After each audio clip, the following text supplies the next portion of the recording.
Hello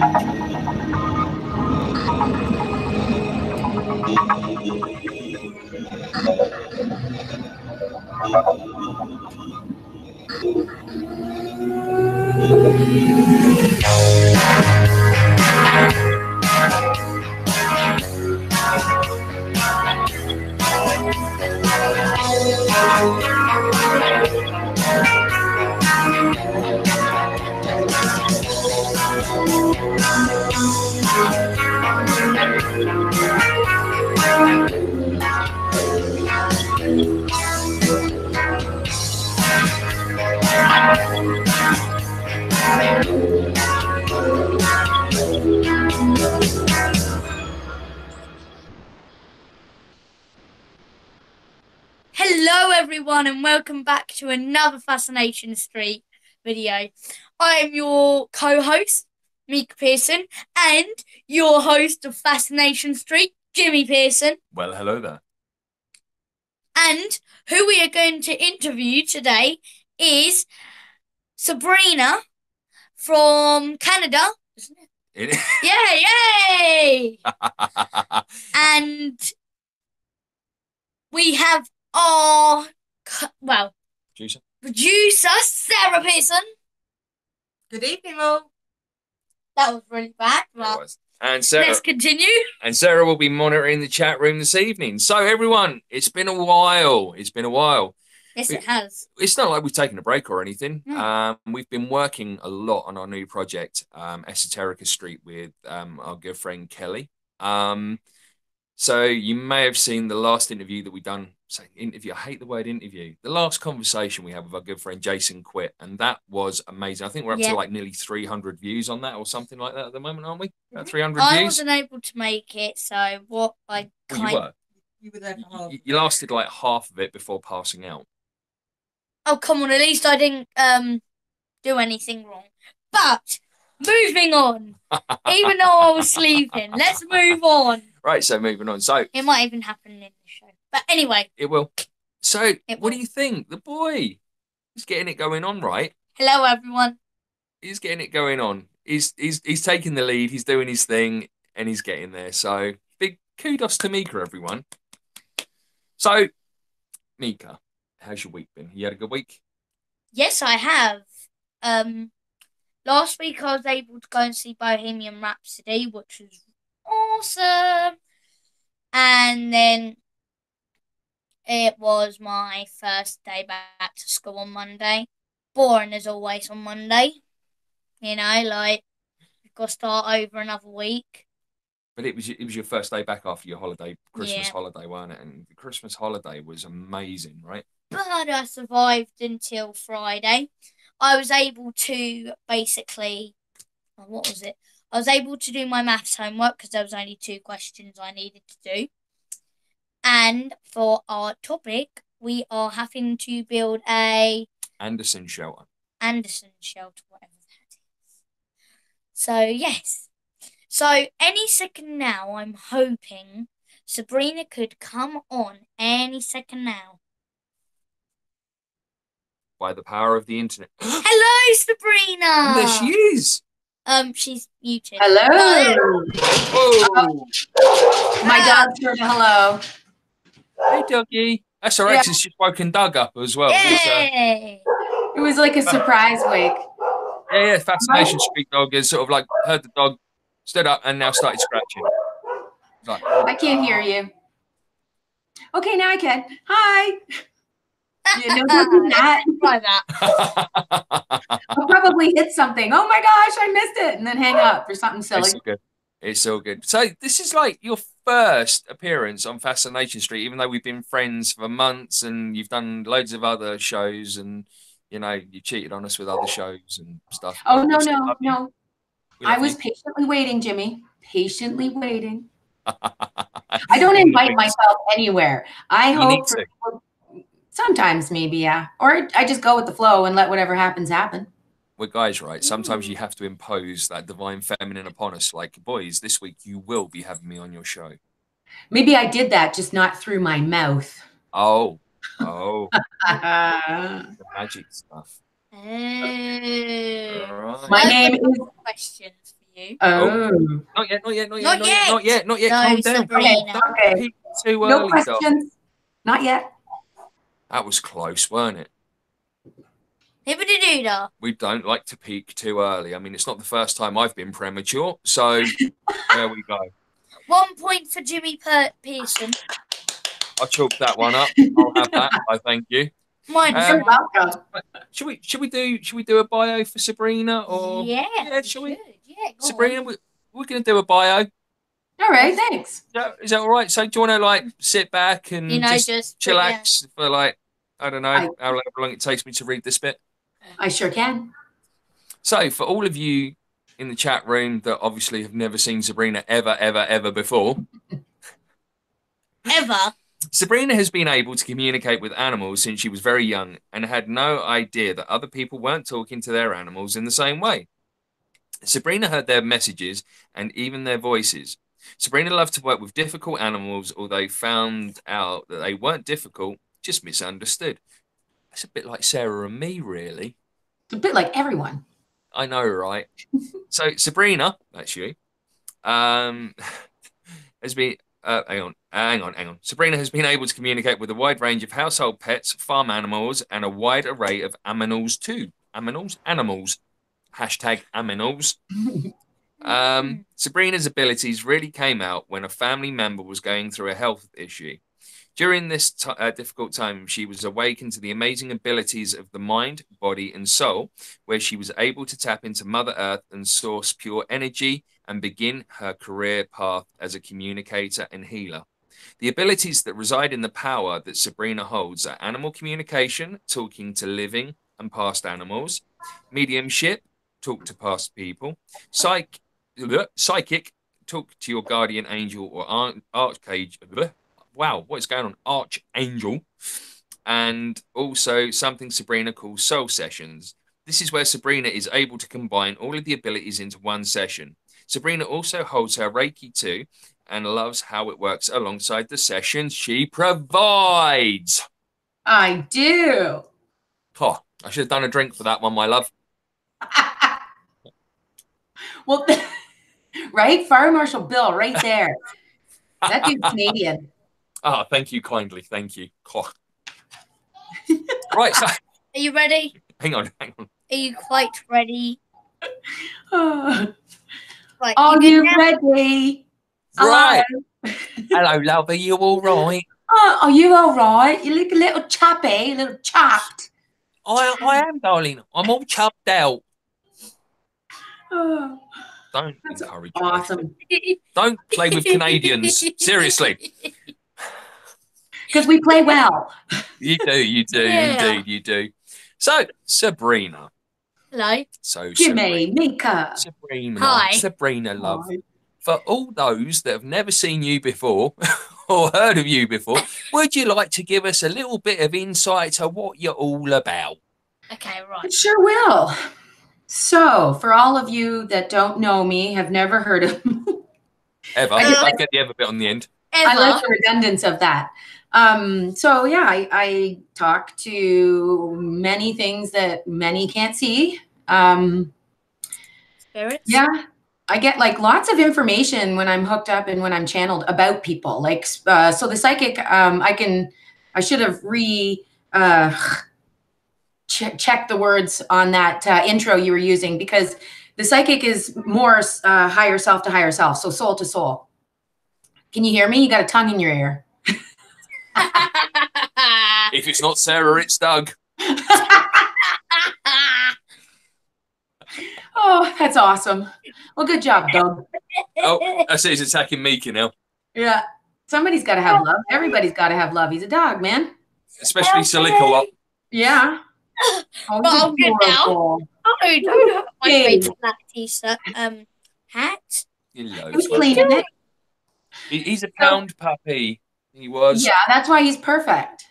Yeah, absolutely. Yeah. Apart from the fact he nibbles. Bites. Yeah. Could attack at any moment. But I know. Okay. He's cool. He's comfortable with that. Is it there? Mark, who has the better breath? Dougie, come here. Come here. That's awesome. Everyone knows that, Mark. You know what I'm going to say, right? Dougie.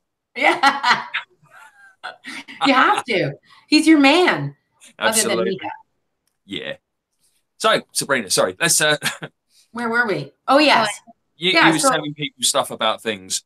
Yeah, so I connect a lot of the times soul to soul, and a lot of people want, like, their souls want to heal their bodies, but the disconnect is so wide and so deep right now that the people actually don't know what they need to do to heal. And a lot of the times what it is incredibly simple stuff. And it's the same for animals. Like, it's incredibly simple to heal them as well, but we have to be able to understand that we have a part in the healing. So, so yeah, I tend to really just go with the flow and who they're telling me to help out, and go with the information immediately. I find if I reason the information, then it kind of either goes away or it just doesn't come in as strong. So as soon as I just throw away that, is that what they meant? Kind of a mindset, then boom, it just comes right in. So I love it. And I'm here to help. That's what I'm here to open people up. Not me, but I have lots of energy, lots of power, if you will. And power really is knowing oneself. Power doesn't mean that you have a wand that you can, blow somebody away with it, or that you have magic tricks that you can do something with. Power's got nothing to do with magic. Power is standing in yourself, being confident. It doesn't mean being confident about everything or egotistical. It just means being a person who can go into a challenge and sort through it and figure out how to get through the challenge rather than have the challenge overcome them. Yeah, no, that's right. And it's the same with the animals as well. I mean, if you give the empowerment to the animal becomes just as confident as you are, without a doubt, right? Absolutely. Absolutely. Yeah. We saw it, like, from Dougie, from like when we first got him from the pound and like brought him home. I mean, he was one beaten down dog. He had nothing. He was no personality. He had absolutely nothing per se. And like, just to watch him kind of go from where he's been from nothing to where he is now. I mean, he wouldn't say boo to a goose, wouldn't go near anyone or anything like that, but he'll quite comfortably just walk into a room full of people now and just kind of make that room his own. And that's really, really cool. And that's one good quality. And it's the same when people say, I mean, to know you're a real animal lover, I think, is to be able to talk with your animal. Speak to them like a person, you stand on them or whatever. You're like, oh, sorry, I didn't know you were there. Are you okay? Yeah. I'm terrible for that. I'm so, so bad. The one that steps on his tail all the time. Continuing. I'm 6'3" and Dougie is like quite little. So, and he does like he's always at the feet. He'll always stay by you. I have a wee one like that too. We actually, we got her a couple of years ago. She's a Shih Tzu Bichon Frise cross. And she just looks like a really, really sweet Shih Tzu. She's so cute. And she's not that typical Shih Tzu. She's like a big dog in a tiny little dog's body. So when she meets other dogs, she's not all yippy and yappy. She's like, oh, hello. Yeah. Yeah, get the sniffing done and leave me alone. Yeah. So she's not rude or anything. But she is always at foot. It doesn't matter which direction I'm at. She's always right where I'm going to move. And so the first week we had her, I felt terrible, but I laughed at the same time. Because I was pretending to show, I wasn't pretending, I was showing my friend something that had happened. And I always say that I have reflexes of a goat. So I always end up staying on my feet, but it isn't pretty while I'm going through it. I bet you look great on the dance floor, right? No, the dance floor is okay. But the falling part, not so much. But, it's funny. But anyways, I was telling my girlfriend about what had happened. And then I was showing her how my foot just flew right out from underneath me. And I ended up tossing the dog, or just like pushed her with my foot. I was like, oh my goodness, that was pretty funny. Like, she wasn't hurt. It's that moment where you're making sure that everything's okay. So after you picked yourself up off the floor laughing, and then you took care of the dog. No. Such a humanitarian. I love it. I communicate with animals. I also kick them too. Way, look at it go. I felt so bad. Thankfully, she didn't go very far. But when I did it, I was like, oh my God, I'm so sorry. I felt terrible. Kick the baby. No, kick the baby. Kick the baby. Literally, it looks like I was like, like the big field kick in football? Like The big one? Well, bam! You're going to take a dirt nap. Boom. She's out the park. Yay! Like, way to go, Mom! It's beautiful. Way to go! Big, like fluffy, like cloud. She's so supportive. Oh wait, I would like to point out at this point neither Sabrina or myself endorse any kind of animal cruelty. We were given that for a comedic situation only. Okay. Is it a bird? Is it a plane? We don't recommend demonstrating to children how well dogs fly. No. Is it a bird? Is it a plane? No, it's just a dog. Yeah, exactly. And the feeling afterwards of terrible guilt. It's bad. It's the teacher. Yeah. The guilt is at that point. It is. Yeah. So I don't remember what you talked unconditionally still though, right? Oh yeah. No matter what you do, you just look at that little thing and you see the eyes and you just sort of like, yeah. Oh, sorry, buddy. And they're just sort of like, it's okay, we love you. It's like, you give us food and cuddles and stuff. You're awesome. And then 5 seconds later, it's, but don't stand at my feet anymore. Yeah, you do that again, I'm going to bite your leg off. So what was the first animal that you managed to like communicate with and be like, oh my God? Like knowing that I was actually doing something that most people don't? Yeah. I mean, what was that like one defining moment? What were you doing when you sort of like got like something back, like the voice or whatever? I mean, that must have been terrifying. No, not terrifying. No, because like I have heard it my entire life. I've heard animals. I've heard their thoughts. But I thought it was me. So what happens is when we hear stuff from those other beings, it doesn't matter if it's an alien or a ascended master or a past person or an animal. How it comes in the first few times or until you recognize that you can change that, it comes in your own voice. It's like a thought in your head. So a lot of the times I just thought it was me. But there was lots of like a conversation I was having in my head with me, pretending I was having it with the animal, but I knew that I was hearing the animal. So I didn't really fully understand the concept, but I knew that they told me what they wanted changed in order to work better for their people.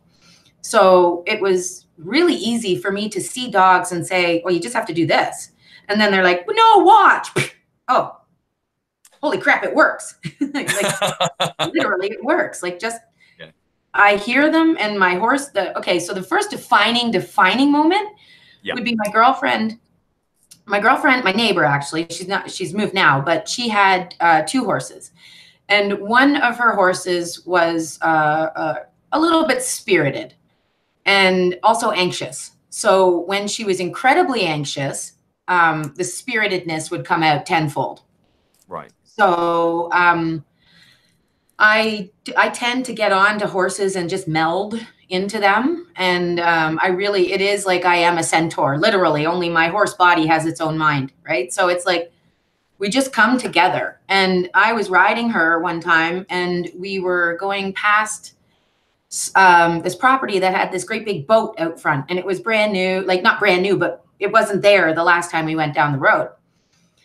And she's done this many times to other people where she acts like she's afraid of it. And, oh, what is it? It's going to kill me. It's something different. Oh, my God.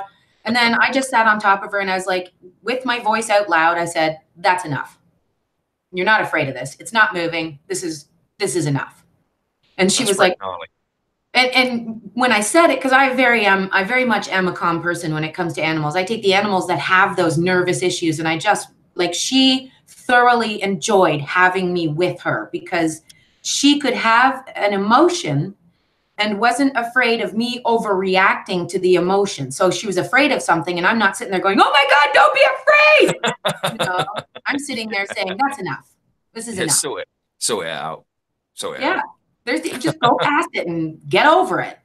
And I felt her just drop her head and all of the tension in her back went away. It was a big sigh and she put her head down and she walked past it. But the difference is instead of staring at it, which was like, oh, every other time, this time She just dropped and looked the other way. Wow. And how did you feel? How did you feel about that at the time? I mean, was there like a straight connection that you made with it, or? Yes, very much. I felt tears. Like whenever I'm super hyper connected, I get tears coming to my eyes. So people think I'm like crying and stuff, but I'm not. It's all energy. It's higher vibrations. It's many things, and there's much. It moves like water. So there's like everything around those types of moments move like water. And I feel like when I see things move like water, then I'm going with the flow. So I felt that warm, just it started at my chest, it went up my face, it went down my back, my belly, up and down my back, on my arms, legs. And that was the first time that I recognized that was me at that high vibration. No, that's really cool. I mean, because like most people, you kind of got that thing going on. I mean, that scared the crap out of them, right? You know, like what's going on here? I'm talking to this animal, and like this is going on. Oh, but I think that's why they go to the kids first. Like a lot of the times why kids are so open, because they don't get freaked out by that stuff, right? Like kids just explore things and they experience things as they come and mindfully. So I feel like what was going on was because I had this connection from a very young age, I just didn't know the mechanics of it. I didn't know how it operated, but I knew that I had a far deeper connection than the people that I knew around me. So, and I always get the animals that have behavior issues, not the ones that have health issues, not the ones that have, it's behavior issues. So it's animals that are dealing with fear or dealing with anxiety or dealing with the people on their back that carry both of those very strongly. So it was blessed. I'll say that much. Yeah. I mean, I had a long line of girlfriends like that before I met Sarah. Anxious issues and do you know what I mean? So people are very much like animals, right? Yes, very much. But it's not like people are like animals. It's that animals are affected by people where they begin to seem like us, right? Yeah. Not that we're not animals, but we're a different, like we're not anymore as sentient, right? We don't have that immediate knowing, that immediate explanation, that immediate information, whereas they do. Like they think of something and it's being given to them right away, or they think of someone and they're connected to them right away. So it's one of those things where oh gosh, we have so much to learn from them. They are so much farther ahead and higher than us on the hierarchical whatever. They're just far better than us right now. And I think it's also another thing as well, is it's like the fact that because they're kind of very simple beings to a degree, they don't have things like the internet poisoning their senses, dulling their senses, TV making them kind of immune to other senses around them, which, you know, you got to admit, like us as a human race is exactly what's happening. We're being so desensitized and having our senses robbed by everything, right? Yep. But interestingly enough, like my dog, because my business is a lot on the cell phone or on the computer, and my one shepherd, she will like, it's funny if after she eats, it always seems to be after she eats, and I will then go and do a little bit of work on my phone or something, and she'll come up to me and stare at me while I'm looking here. She's piercing my face with her eyeballs, and she'll just be like like she doesn't bark, she doesn't make any noise, she just notice me. Yeah, look at me, I'm here, pay attention to me. So then I've been trying to slowly put the phone down and then pay attention to her, but all she wants is like constant affection, and I'm like, I think I just finished that like 3 seconds ago. Yeah, we got the same with Dougie at the moment. I mean, since you've come on, he'll stay up on the sofa with Sarah. Yeah. While you've been on, he's been down. He wants his belly rubbed. He wants his back done. Yeah. They know. Yeah, absolutely. And that's the most beautiful thing about it. I mean, the love like from those is just so unconditional. Mm-hmm. They don't want anything in return or any. Were you an only child? Me, no. Yeah. I've got a brother, an older brother. Because I know, like, there's something about only children being able to have like quite good connections with these things as well, because they spend so much time looking for the brother or sister role that they have the animal with them, and then they develop this bond. Because I mean, I had I had a dog. We got him when I was 2, and sadly we had to have him put down when I was 23. Wow. And that dog never lived indoors. He was a hunting dog from the day he was born till the day he could no longer walk. And like for me, I mean, he was like the brother that I never could have. Yep. I mean, there was one time I went to school right over the other side of town, which was probably what, 1.5 mile, 2 mile walk. And he'd escaped from the house, made his way to my school. Yeah. And I'm walking out of school and I can see all these kids in a circle, like, oh, and I was just sort of like, oh, go have a look. What's that? Look down. I was like, oh my God, there's Buck. Like, Buck, what are you doing? So he was there. He'd made his way from our house, this side of town, all the way to the other side of town. Yeah. And my dog was there. Yeah. Well, we have the shepherd as well. So my shepherd was there when my son was in my belly. And she was like, she's a year older than him, almost to the T. And so we have these things called good neighbor or good citizen. I think it was called a good neighbor test. So what that does is they go through a test, and then your dogs are qualifying for being into like public paid type events, saying that your dog's safe enough to be around all these people. So they do different tests, right? And the thing is that the breed, so they do it breed by breed. And the breed that it was made for, yeah, but they are different. And there are different standards on how these different breeds handle fear, lots of people near them. So what had happened is there was one place where you stand with your dog. Hang on a second. I think we're going live to Australia. Hey! Hi. Hello. Good morning. Let's see if we can see ourselves. Good evening over there. Oh, there you are. Hello. Oh, hey. Hey there, folks. How are we? Yeah, from really you. good. Congratulations, my darlings. Congratulations. Thank you. Thank you. Right, Lizzie, So get your ring out. Let's have a look. Oh, yes. Blaster bling. Oh, wow. Sarah, spin you around. Quickly. There we go. Hey. Hey. I love that. All right, just before And the red dirt. before we talk any more about what happened, so I'm just going to give you a look. If you can just see over my holder there, that's all the roo, and the sun's about to come up. Rock. There's right, and over here, I'll see if I can get it in the picture. I don't know if you're going to be able to see it. It's sort of in the distance there. Yeah. Right up. There's all the Olgas. So we're gonna go and have a look at that on Tuesday because we've still got 2 days of conference. So, but yeah, so we just thought we'd gate crash and show everyone live feed of the sun coming up while we're here. Yeah, And, no, that's cool. Thank you. So I assume everyone's seen the exciting video and heard the radio call. No. Yeah. No? What is this Oh, you're okay. talking of? Well, I decided to propose to Lizzie, and I thought I'd do some grand gesture. And I had a plan years ago of what would be a great idea to announce. You know, that Still sort smiling. of proposal.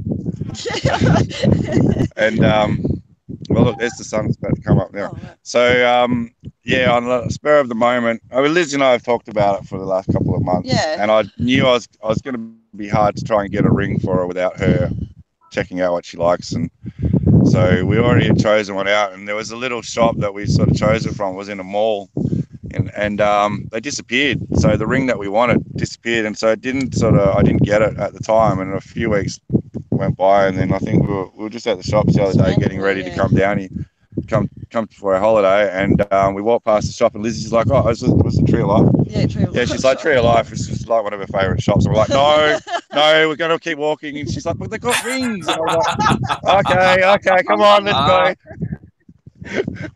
So I literally had a few hours to like get a hold of Jimmy and Rita and just tee it up. And Rita literally messaged me a minute before we flew out of Brisbane. So I told her we'll be landing in like 3 hours. And I'm trying to covertly I had message no her. idea he was doing all this either. Like, I was just like, what? You know, I didn't think I was going to hold on for it for a couple of months or something and propose whenever, but yeah, the next day. And you, both of you, are responsible for many, many tears. Yeah, I know. I've Yeah, yet I to know. know anyone that's got a little bit of emotion that did not fucking cry at that. And I'm sorry about that. What And the I was heck? one of those. So you made me cry, you evil people. Oh. And even him, he was very close to it as well. Yeah. Jimmy Church was nearly crying, and he was nervous. He reckoned he was so nervous he was going to muck it up or something. It was funny. Yes. Have you not watched it yet? Yeah. I watched the whole thing last night before I went to bed. I've had 2.5 hours sleep last night. I had 4 hours the night before. I didn't sleep on Thursday night. I had 4 hours the night before that. So I'm going on some pretty high energy out here. So it's all good. Yeah. Well, you sounded pretty wrecked when I spoke to you yesterday. I was yeah, smashed we were so yesterday, but I still couldn't sleep. I was wired. But we got to meet, some beautiful people, and the conference is awesome. Like we've met Tracy Ash, and seems like we're actually going to be working with her in the future. And we've met Alexis Brooks, and I'll be doing a little bit of a 5-minute sort of interview. I'm going to do it on the Fates Black page because it looks like I can go live on there. So I'm going to run a few live videos, 5-minute videos during the day today. Okay, mate. So everyone can get to see who's at the conference. So I'll leave all the conference talk for people to. That's cool. Those videos and I'm going to quickly spin you around to Sarah because obviously she's chat master and you two are like the new Posh and Bex. Yeah, we have quite a few people say congratulations. Okay. And I'm just also, Mark has asked, how are the flies? You know what? Coming out, they're not too bad. You would have seen me just waving my face then, and this is probably there's 2 or 3 hanging around, and that's probably the most we've seen the whole time we've been here. I'm just trying to get this sunrise. It's beautiful. It's the beard. It's the beard that keeps them away, mate. Wow. I reckon it blows them away in the wind and the hair. Stop moving the phone. We can't see Az Rock. Hang on, I'm just trying to get the sun coming up over here. And that is amazing. On the other side. I guess because this is on YouTube, people will be able to put it on their big screen TVs and they'll actually be able to see it properly.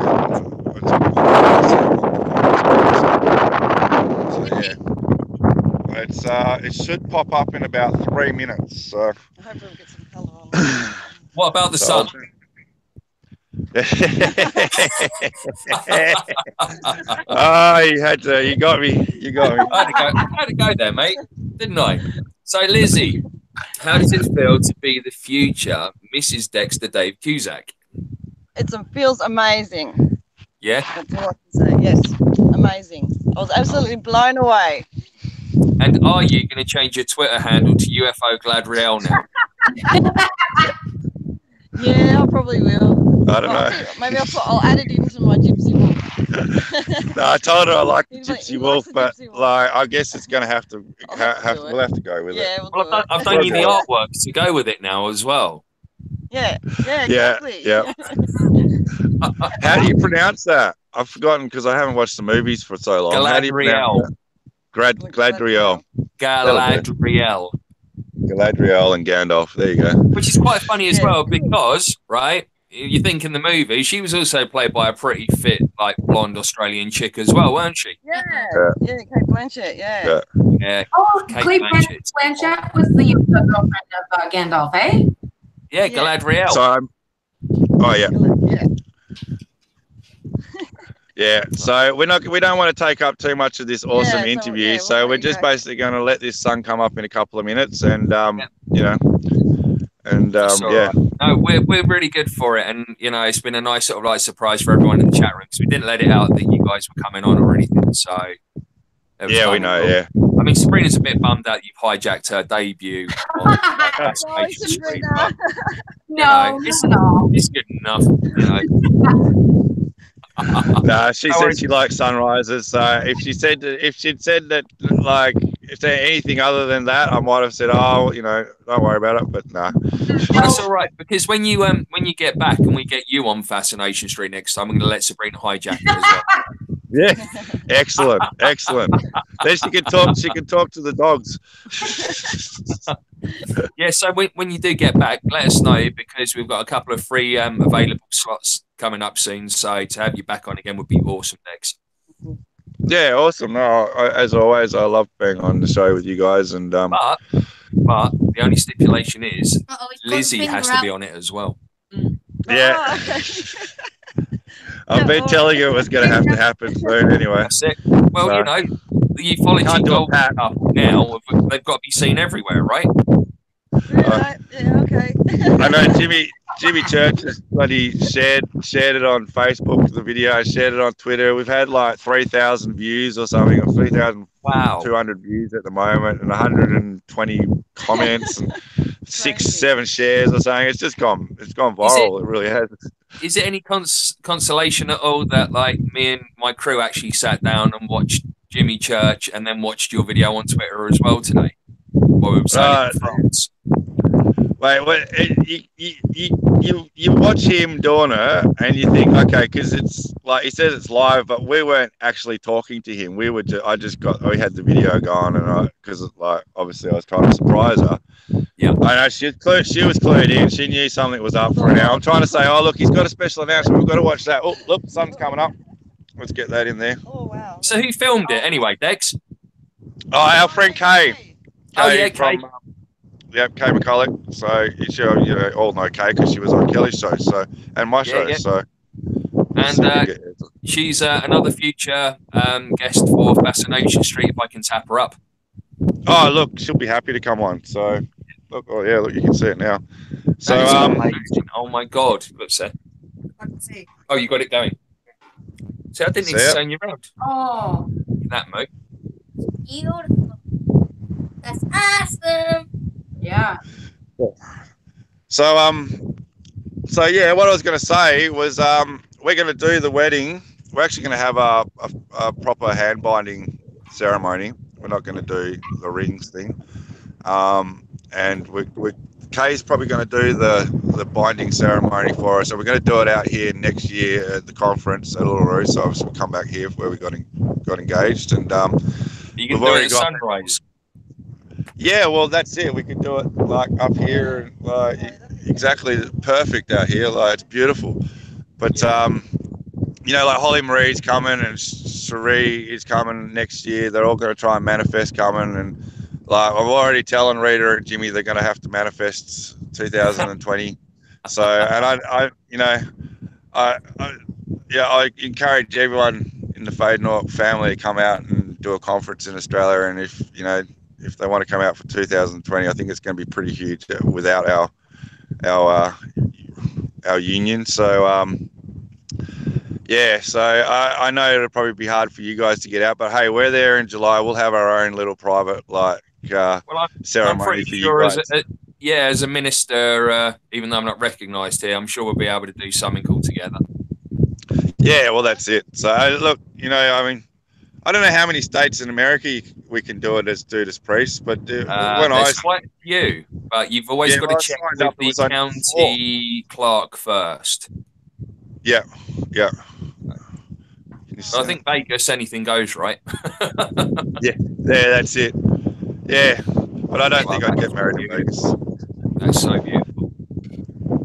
So you probably can see these Olgas in the background better now, so I can't see them in that picture. So what is that there then, Dex?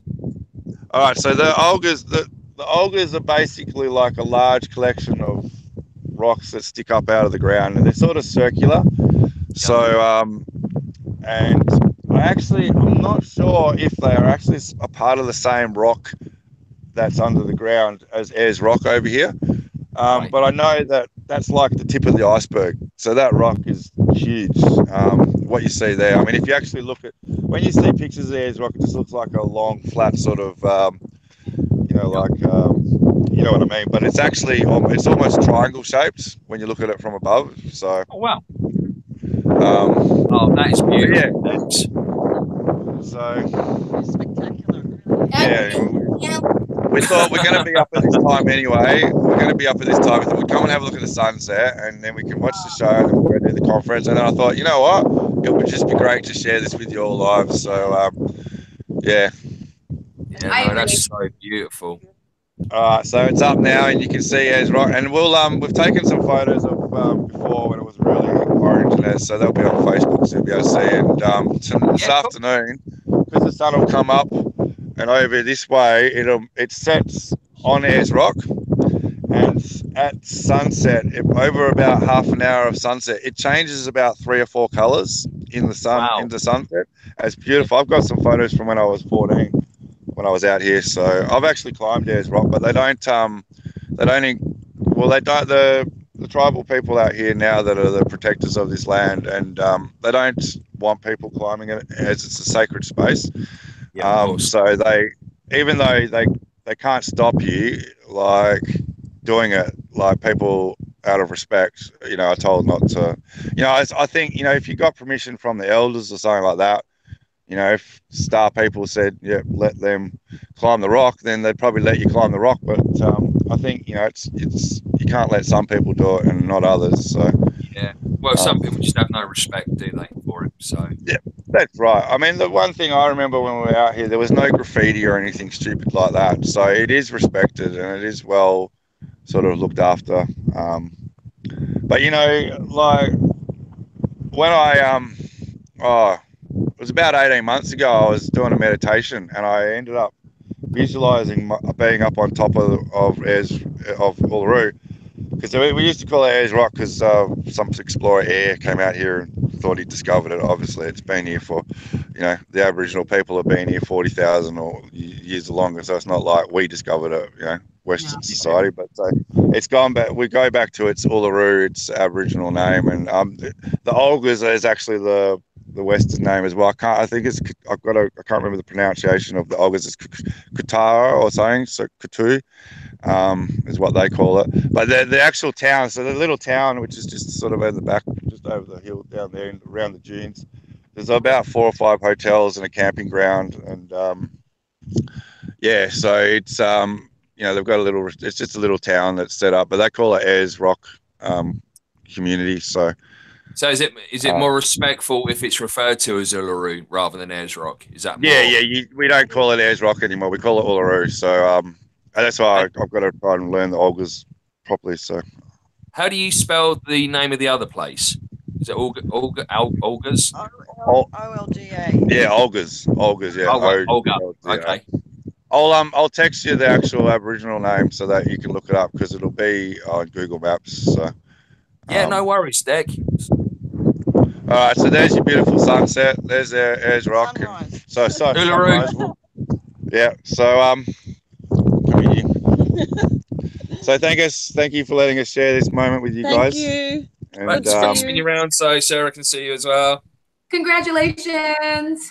Thank you, Sabrina. Sorry for enjoy the rest of your time, guys. All right, we love you so much.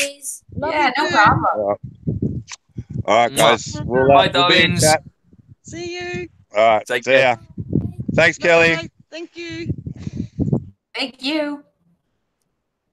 I think I'm here now. I'm all deflated now. Weren't it, right? I wonder how cool that wind is. It's probably still like 99 degrees, I imagine. Yeah. Where's Mark Toronto? Mark? Yeah. Where's Mark? Mark, if you're in chat room still, can you let us know? How warm is that going to be out there right now, please, mate? Yeah. 21 degrees, probably. Right, that's it. I don't want to do the interview now. Should we just go home?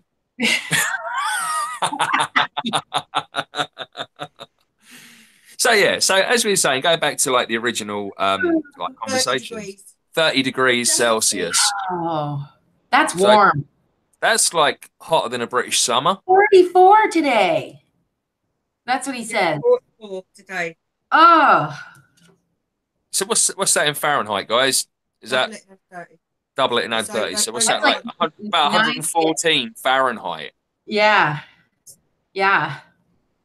So I pulled a card for Lizzie and Dexter. Yes. What have you got for us? So I got my, hold on. I got to show my new cards and the box that they come in. Would you like to explain what cards they are and what they are used for? They are called Angels of Atlantis Oracle cards. And I use, it says receive inspiration and healing from the angelic kingdoms. I use them kind of like a validation. So I'll say something and then I'll pull a card and see if it matches what I say. And sometimes, I don't usually read the book because there's always a little booklet that comes with the cards, but I'm a person who doesn't read the book. I just do my own thing. Like a guide and instruction manual, right? I am it. Yeah. You want to know it? Ask me. I'll tell you. But sometimes I do look it up just to see if the meaning, the intended meaning for the actual card itself and my meaning kind of worked out. And usually, almost always, it's bang on. So these are angels of Atlantis. And it's what I got was, oh yeah, flower of life, Zadkiel. And the word with it is security. Hey. I don't know if you can see that. Security. This way a bit more. This way. A little bit more, a little bit. Keep going. Whoa, stop. Too far. Oh. Wow. There you go. That's fantastic. So it's got a flower of life in it, and it's got that beautiful bluey, aquamarine-y color. With that color, I get like lots of kind of like comfort. I feel like it's a really easy color to look at. You know, it's not, it doesn't, yeah, it is. And it doesn't inspire in me any, how do I say it? It's not a shocking color. It's a really easy, calm, good going color. Yeah. And the security, I just think, is fantastic. I mean, I did it based on their marriage and the security aspect of that. Now, mind you, I just bought these cards today, but I love the colors in them. And I love the depth in them. And I love that they have more to do with the cosmos. Look at all the shining stars on that card. Like, so many. That is gorgeous. And every time I look at this card, so I read it by whatever I'm drawn to. So if every one of you had the same card, I would be able to read that card differently, because for each one of you, I'm hooking up to your soul and I'm picking out of the card something that stands out to me. And it means something to you. It means something to you. It means something to you. So, right, hang on. Before you do anything else, let me have a look and see if I can read it, because this is something. Right, so yeah, the color is the first thing you're drawn to, which is a nice, comfortable color. I'm seeing, obviously, the picture of the hands together, passing energy to each other. So within each other, they're giving each other energy in a very comfortable setting, and the security, obviously, for a very long lifetime together. Right. Yeah. I feel so. And I feel that if you notice the white light that's around the fingers, yep, how it's not just energy, it's collective. So what that means is it's like the universe supports it. That's awesome. So whenever I see something that I feel so calmly about, like this feels very natural, just looking at it and saying it's got security. And I just feel like the relationship is really natural, and it's going to continue that way. But also that Dex and Lizzie should be, in order to be who they need to be in the relationship, they also need to be able to be strong in their points of view at some time. Just because everything's easy and easygoing, sometimes we need to be firm in our point of view, or our where we're standing. Be firm in that, and then have the other respect that. And it is the dance of respect, which is kind of a relationship in general, but it needs to be known that the softness is wonderful, and so are the boundaries. Not as limits, though. Limits are not good.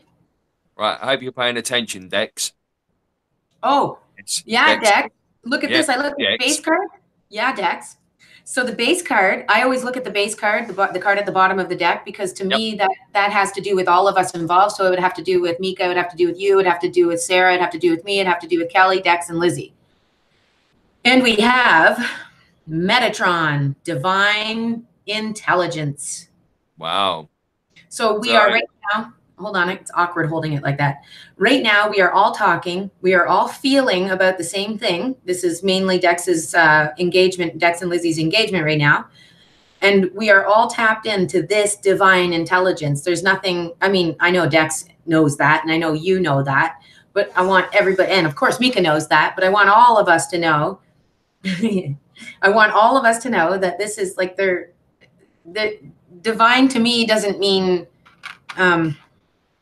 to me, divine means like love beyond our understanding.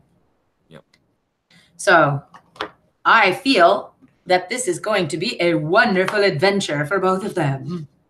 Well, they've already started off well out in Uluru, right? Yeah. That's funny because I pronounce that place's name so differently than you with accents do. Go on in. Uluru. Uluru. Yeah, but you say aluminum. Got ya.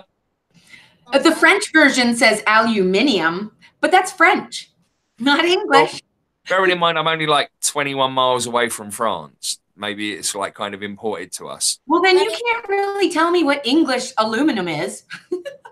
No, because we say aluminium. But it's not spelled like that. Okay, if I have to go get the aluminum box again, I'll show you. Let's not do that again because I've gone through every foil box in my kitchen and there is not one bit of aluminium written on it. Oh, it's like the British have said, screw this fight. Let's just make every Brit wonder. And for all of you that don't know, I had a Reiki session with Sabrina for my birthday. Kelly got it for me. And we had this very same argument. And I had to go through every box of aluminium foil in my kitchen to prove it. And not one single box has aluminium written on it. I mean, it's aluminium foil. Seriously. And I had both spellings on mine. On the French side, I had aluminium. And on the English side, I had aluminum. Aren't we Miss Fancy Pants? Oh, you know, it's my accent. That's what it is. Cosmopolitan. Everyone's different, Sabrina. This is right. Yeah. Another props. Just don't punch the computer. Right, so it's 9 o'clock. Must be bedtime. See you later, son. Right. Right, so moving on from where we, if you're good to move on from where we were talking about the animals and everything. So how did you, your cheek's starting to hurt, all right. And I've also got the buzzing in the head as well. Oh, there you go. Oh. Yeah. So how did you then kind of like develop from that point on, from understanding the animals thing to sort of like the whole kind of psychic nature of everything? I mean, was that a natural progression? Or again, was that something else that just kind of tapped in and you was a bit like, hang on, what's going on here? No, that was a progression as well. Okay, so like I've known my entire life. My son is playing in the background and it's rather loud and spitty. Hey, buddy. I thought he was going to come in here, but he's not seeming to. So I've always been able to give advice, even when I was really, really young. People would say things, ask things, and I would just have an answer. So again, this stuff has been happening the whole time, but I didn't know that it was something of a gift. It was just normal. Yeah. So when I started to realize that I had these animal speaking abilities, then I started to I went to in-person 2 one-day courses, and I did a couple of levels of this animal communication, and I learned how to tap into it on purpose, and I learned how to do it from a distance. I learned quite a bit of stuff. And then I went to a Facebook page, and it's kind of like anyways, you had to do their course. Even though I had already done a course, I had to do their course in order to get into the group. But then you get to practice on unlimited amount of animals. Wow. So yeah, and by pictures. So if I can do it by pictures, I feel like that is something, because it's so removed, it's incredible when I'm able to hook up and give details that, you know, it would have to be, I would be there and see that animal doing whatever it is I'm talking about, because it's not nobody sees that stuff. Yeah. So then I started to really go off that. And then one of the ladies in one of those groups had a picture of her family member that she put up and had asked for any info on him. So I started to, whoa, I got hit, bam, bam, bam, bam, bam, bam, bam, with a whole bunch of information. And I was like, is he like this? Does he do this? Is he like this? Does he do this? Because I didn't know that I was tapping in psychically. So I wasn't sure. So what I mean by psychically is I was tapping into the ladies whose brother it was, or whose family member it was, and then saw and met him through her that way. Mm-hmm. So she was thinking of him, and I was able to meet him through her, almost kind of not literally, but energetically. So, and because I didn't know I was reading, I was just saying, did your brother do this? Did he do this? Did he do this? Like, I'm getting all this information, and yes, yes, yes, yes, yes, yes, yes. And then it just from there, I was like, okay, now I'm joining people communicating groups, you know, and it really did. It did go quickly from there. But I mean, the reality is that like literally, I have been dealing with these things, and I was just having this conversation today, actually, because I realized that now I have so much control over who, when, where, like anything comes near me, comes and tries to talk to me. So I'm not a person who has spirits reach out to me, because I'm not for the spirits so much, but the spirits know I'm here to help the people. So the spirits will then come to me when the reading starts, when I connect to that person psychically, then I get them coming to me.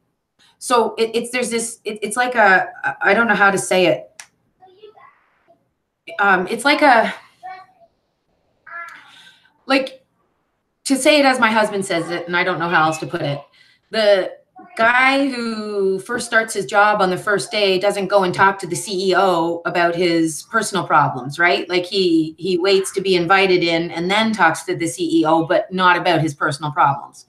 So it's like my hubby says, you know, they don't freely come to you because that's not what you're here to do. You're here to talk to them, but in support of something else.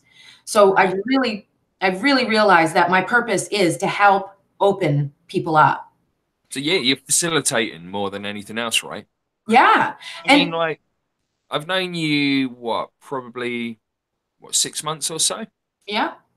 And like, I mean, if we just kind of met each other on the street, I mean, I would never know in a million years. I mean, do you know what I mean? You are like the most unlikely person that I could think of to be like, have a gift like this. And I know, like, obviously you don't walk around with, third eye. I'm a psychic. Exactly. You know what I mean? And it's amazing because like when you look at some people, I mean, they go like fully like all out to look proper psychic and stuff like that. And you are like the most unlikely psychic. I know. And I think half of that is like even I know that I'm different in every which way from like literally people come into my girlfriend has a store here in town, and she's like, it's a gem store and it's anything spiritual or metaphysical. And people come in and they're like, I don't know why I came in here today. And then I will like feel something or I'll hear something they say, and it'll be like, can I just tell you something? Are you open to that? And they're like, yeah, because I'm not all I'm not woo-woo, as we say over here. Right? All about the woo-woo, not the Uluru. That's something totally different. Although the Uluru is beautiful. Oh, Matt, wasn't that sun yeah. Beautiful, right? Yeah. But like Mark said, I was looking at the comments and Mark is like, wow, that's one hairy sunset or sunrise. The thing is like, since we've been using this, I don't have the chat here. I've got to rely on Sarah next to me, who's got the computer going, so I get nothing at all. So if anyone's asking me something, I mean, Sarah's like my right hand man. She's kind of on top of everything, and so yeah. Yeah, it's so cool though. I love the whole weirdness that I am. I love it. I'll use it. I'll play with it. I'll do whatever I need to do all the time. And it's funny because like people that I know, there's this one person that's just so sweet, such a sweet person. Thank you. And another person I know. Both of you are super sweet. Another person I know, he has said that I walk into a room. Oh, you guys are so cute. Can I stick fingers in dimples? You've already stuck out my nose. I know you well now, Jimmy. Very well. Come and play in my head. No. Come and get my brain noodles. Oh, that is awesome and gross all at the same time. It's awesomely gross. It really is, yeah. It's a bit like an evening with Mika, really. Awesomely gross. Hey! That's like with any kid. Do you know my kid found a vintage marble that was like big in my toilet? Well, where else are you going to keep it? Right? So then we're like, what is this? Because it's all sparkly and stuff. And we're like, where did you find this? And I'm holding it in my hand. He's like, oh, in the toilet. Oh, what the? What is Yeah, this? he's cleaning. Hang on. Where's it been? And I asked him, I was like, how did you get it out? He's like, Mom, I stuck my hand in the toilet and took it out. Oh, Champ. What an absolute champ. Did you wash that after you did it? No. Okay. Why would you? Why would you? But it's Sabrina, like, you're such a freak sometimes. Seriously. And it's like $50. It's a giant, it's a little bit like pitted on the outside, but it is worth $50. We looked it up. I was like, get out. Wow. It's big. Like, it's a big marble. What, did you just find it out in the yard or something? No, in the toilet. Literally. Like, huh? Literally, he stuck his arm in the toilet and then pulled something out. But he had said that he had seen something in there. So I was like, well, what the heck? So what we figure is as soon as he took it out, our toilet all of a sudden started flushing amazingly. Ta-da! So if anybody says they have flushing, right? If anybody says they have issues with flushing, I'll just say, look for the giant marble. It'll be in there. It's a universal problem. The struggle is real. It's so awesome. Oh, okay. That's awesome. But yeah, I was talking about my friend and why he was thinking. Yes. So yeah. Come on, stop skipping. Come on, Campbell. Get with the program, love. I'm all over the place. Get to the point. It is difficult. No, but he said that I come into a building much, much farther before I actually physically make it in there. So it's one of those things where I'm super happy I have the ability to do this stuff. Plus, I'm super happy that I have the confidence to have the abilities to do this stuff. So, yeah. Confidence has been my best friend. Yeah. I mean, the electricity that some people, like, you know, let out is amazing. I mean, I can light up a whole room just by leaving it. Oh, no. You go into it and it does that. Come on. You open your mouth and it's like glimmering teeth. Smooth skin. I need a flashlight. Yeah, beautiful skin. Whatever. God. Oh, that's awesome. And do you know what? I'm so glad that I stopped scripting this show. I'm so glad I stopped it because it just never goes according to plan. No. There's no point for scripts. Come on. Life isn't about that. Yeah. So, obviously, apart from the communication thing and that, I mean, there's so many other like aspects to what you do as well. I mean, like you're saying, people can walk in and you'll know exactly what they need. I mean, how did that come about? I mean, did that not freak you out that it was bad enough that you already kind of like had like this inkling about these people, but then to know exactly what they needed? I mean, it didn't freak me out. The problem is that I've always been able to do that, and I've always been seen as a know-it-all. So it's kind of been the thing is I don't care. Even when I was younger, I didn't care that people thought I knew it all, because as soon as it would come out, I would be like, well, you'll see. As soon as you come what? As soon as the word, as soon as it was.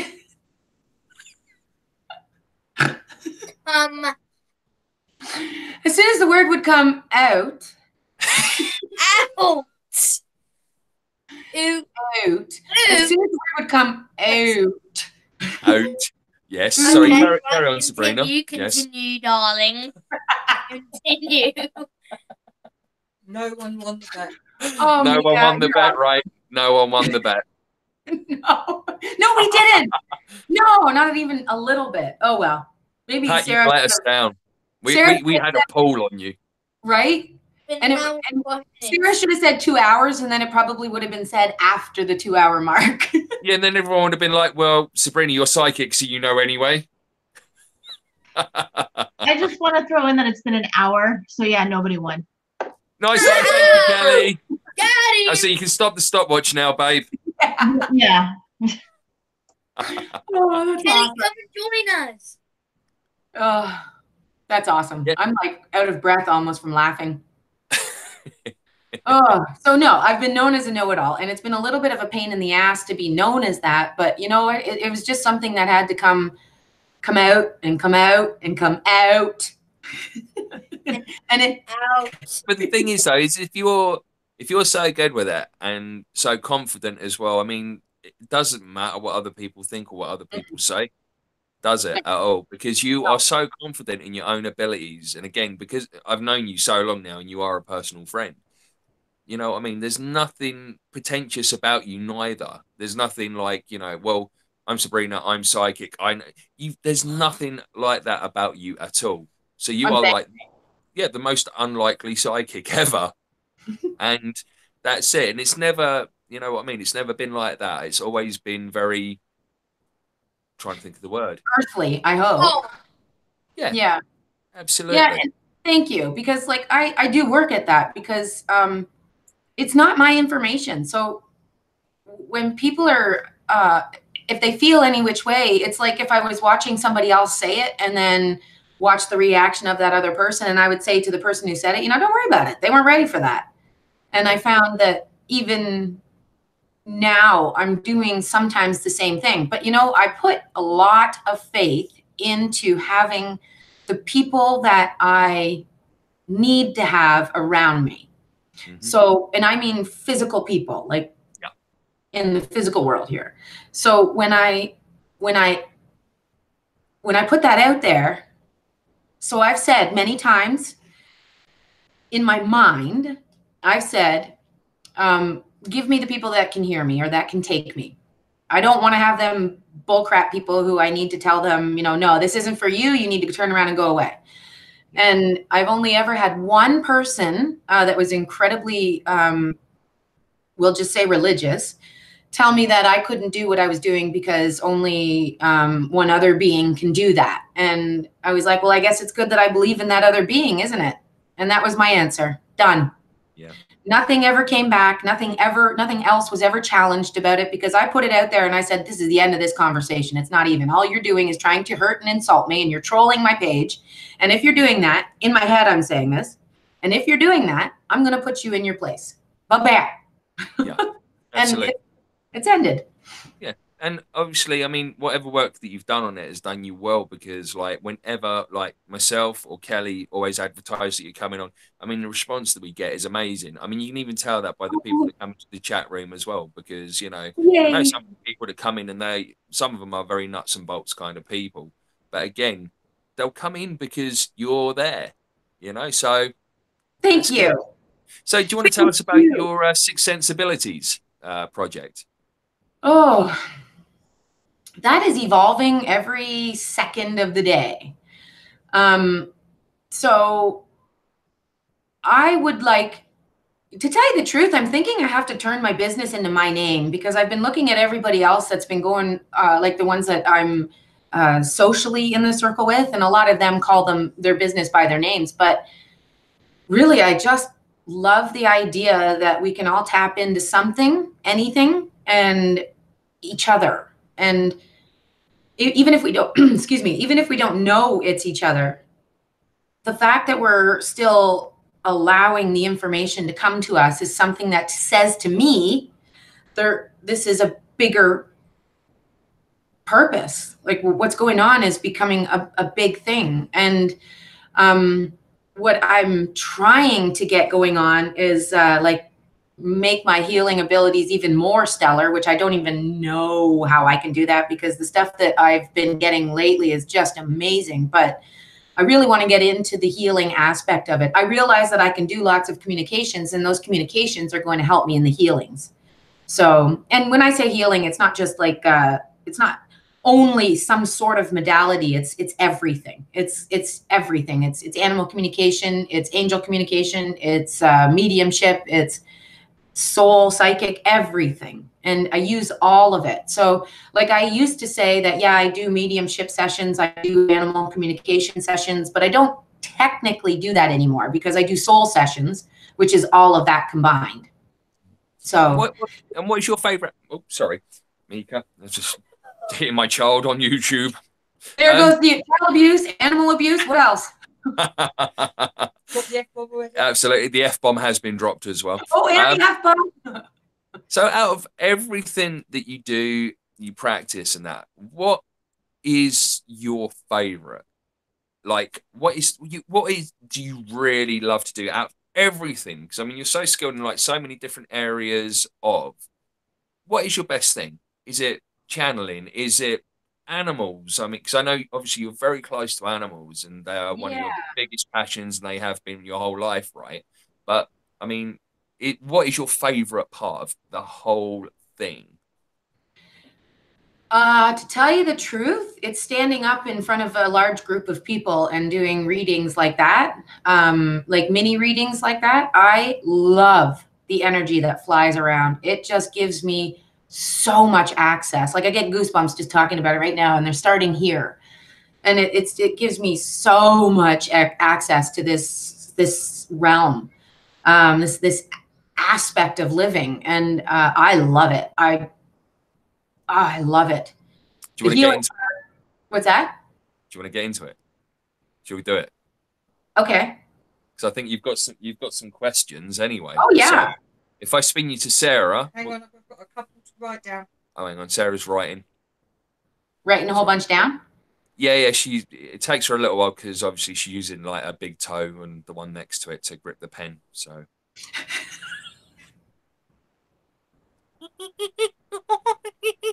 Oh. You know, that's my Chinese horoscope is a monkey. I did wonder where you was going with that for a second, and I was also thinking not only we're having animal abuse, child abuse, there was going to be a slight slur on like our friends as well there. No. That's it. No. Fascination Street has now been banned from YouTube Forever. for this one show with Sabrina Campbell. Props. You're curious, buddy. Mic drop. Oh, that's awesome. That is yeah. awesome. Still writing them down, yeah? No, I'm okay. Right, okay. I'm up to date with them now. Mika, would you like to supply the music while I use my new tripod with seamless transition? Err. Dabba die, dabba dee, dabba die, dabba dee, dabba die. There we go. Oh, hello. Sarah, this is Sabrina. Sabrina, this is Sarah. Sarah is our producer and webmaster at the same time, and she is the lady that will be asking you the questions from the chat room, my dear. Thank you so very much, Sarah. Crack on. Okay, Mark Tarana has asked, what can you suggest for a dog with epilepsy? Oh, that's a good one. Okay, so a lot of the times our animals have connections to us. Well, they do have connections to us, but sometimes those connections are a little bit deeper than even it's needed. And I feel like what's going on with your dog is it's almost like there's a lot of activity going on around it. Like I see like fast moving, like even people kind of a thing. Like I just see blurs. It's not really showing me what the blurs are, but I kind of wonder if there's like something, like I feel like my eyes are going back and forth, back and forth.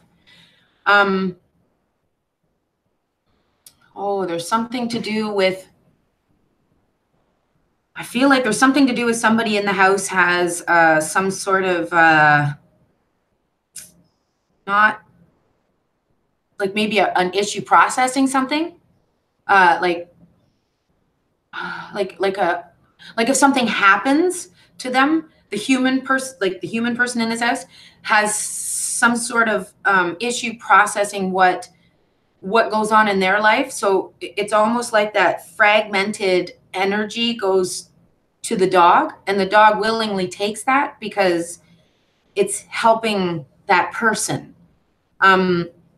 So what I would suggest is, I'm not a doctor. I don't diagnose. I don't give healing or cures or anything like that. Check myself there with the disclaimer. I would suggest that that person in the house does constructive meditation on slowing down their mind, on slowing down. I know that usually you would think it would have to be the animal that would do it, but it's not the animal that has they are sensitive to what's going on around them. So I really feel like if there's a person in the house that it like stuff happens and then they either immediately put it away rather than processing it and putting it into the proper compartments of their mind. I feel like instead of doing that, they just put it away and then try not to deal with it. And then out it comes and out it comes and out it comes. Now, our animals are going to do this stuff because they are trying to be a mirror and show us where we need to improve. So, oh, and I heard something about dillweed.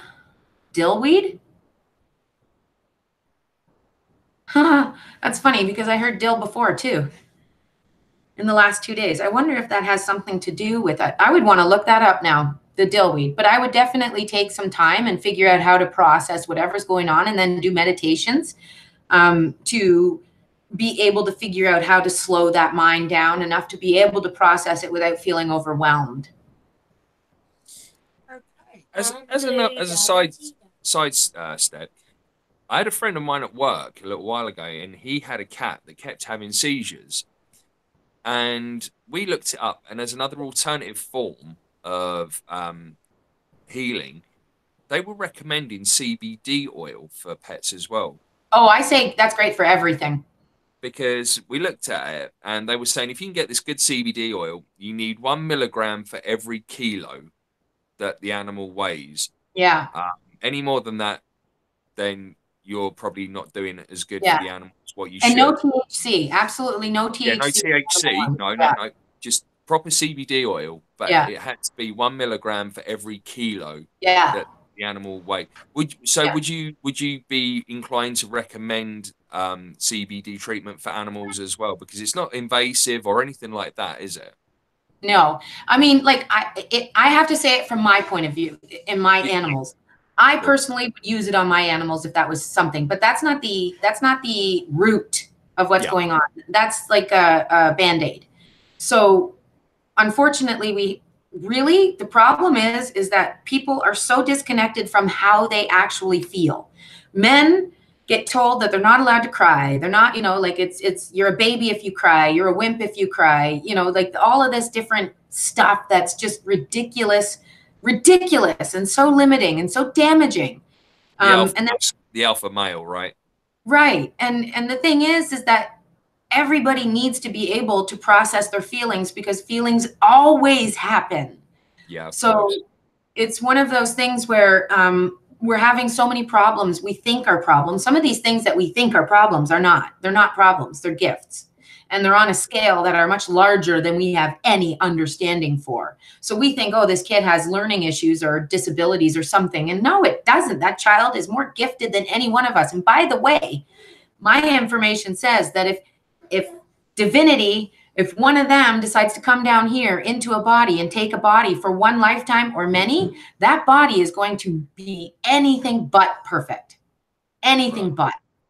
So, sorry, I just thought I'd cut that one in there, Sabrina. Absolutely. Carry on singing, Mika. You have the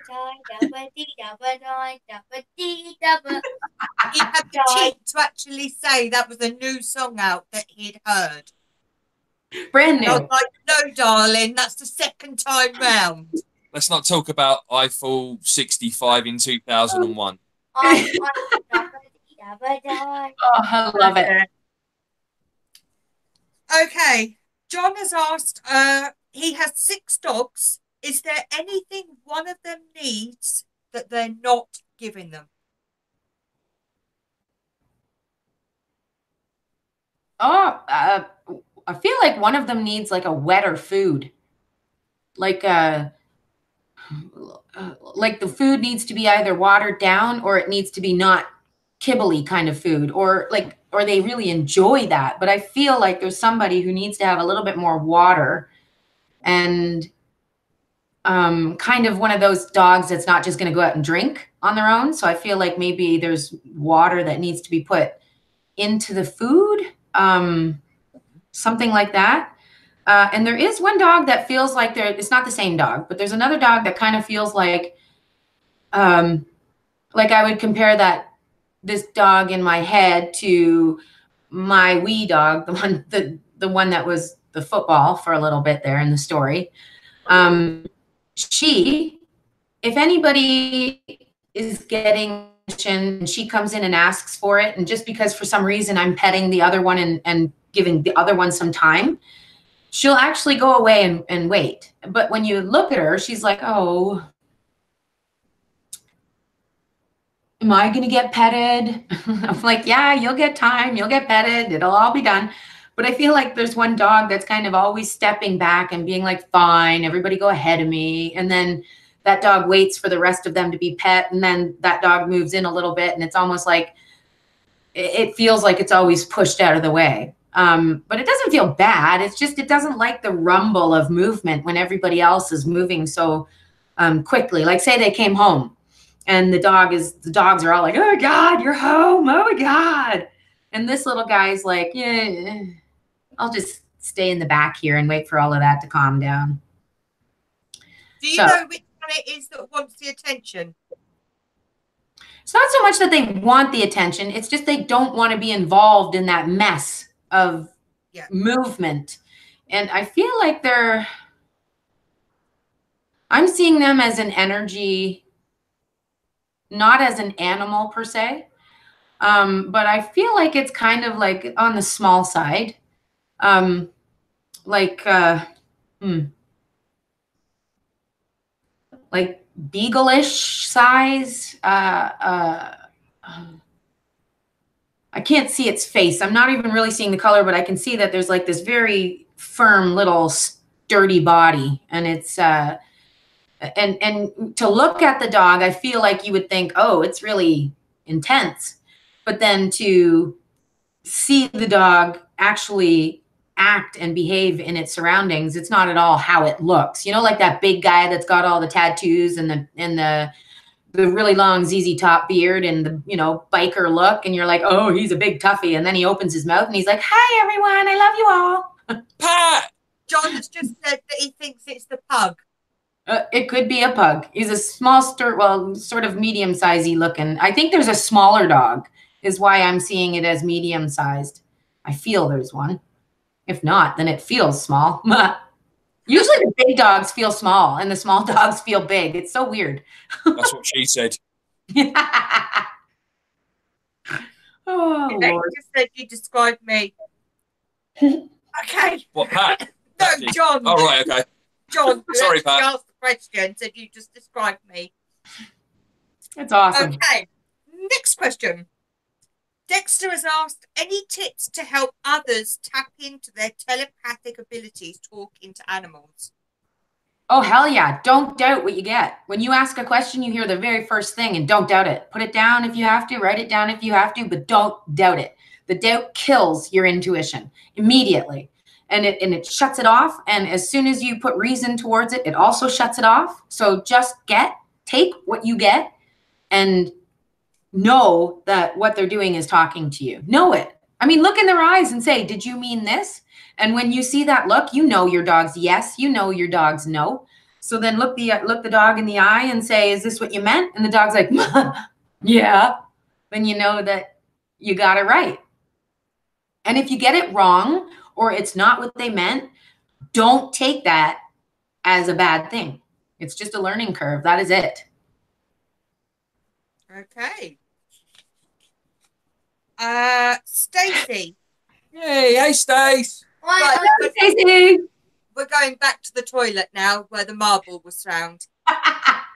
Where in the toilet? Was it in the tank or actually in the toilet bowl? No, it was not in the tank. It was not. It was in the bowl at the bottom, and he put his whole little tiny arm in there. Go Sunshine, committed. Okay, Pat.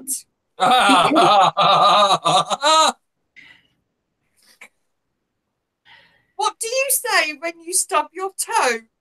Is it oh or ow?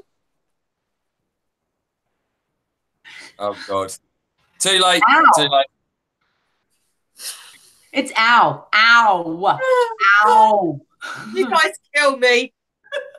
She's actually got tears. She has tears. She does. But you know what? If out was spelled O-W-T, I would say out. So we've just had Mark come up and say, can she say doubt again? I know. Doubt. The floodgates opened. The floodgates opened. Doubt, but Stop it, guys. Duped. Okay. Stop. Pat, are you going Stop to it. learn quantum healing? I'm interested in that. I'm one of, okay, I'm a person who literally, I can read one paragraph of something because I've had so many lives. I've had so many lives on this planet, and I've had many more on other planets. So I already know that. I already know almost all of the modalities that are here, but I haven't tapped into most of them. I've only tapped into one as far as training goes. But when it comes to learning, like being introduced to the idea, like when, who is it? Cherie, who said that whole quantum psionics thing on Kelly's show? I think it was. Yep. So yeah, so I looked up quantum psionics because I was like, well, that's pretty cool. First off, it took me a little bit to figure out how to spell it, and then I did. and then I looked it up and I was like, well, yeah, like this is totally something I do already. It's so, I think I would have to read a little bit more into the quantum healing stuff. But I'm really interested in theta healing. And I think theta healing is very similar to quantum healing. I think it's on a different level. It's a little bit, I think it's a little bit, it's like directly talking to source and saying, you know, heal this and heal that and fix that. And then talking and allowing people to release things. So, but I'm interested in quantum healing for sure. For sure. How do you say it, Kelly? Don't give him any more ammunition. Kelly, how do you say for sure? For sure. For sure. Bruh. For sure. Oh my God. Okay, we've had Frankie come on and actually ask how much are your sessions, but obviously you have a website. So I do. what's your website so she can go and look? My website is SensAbilities.com.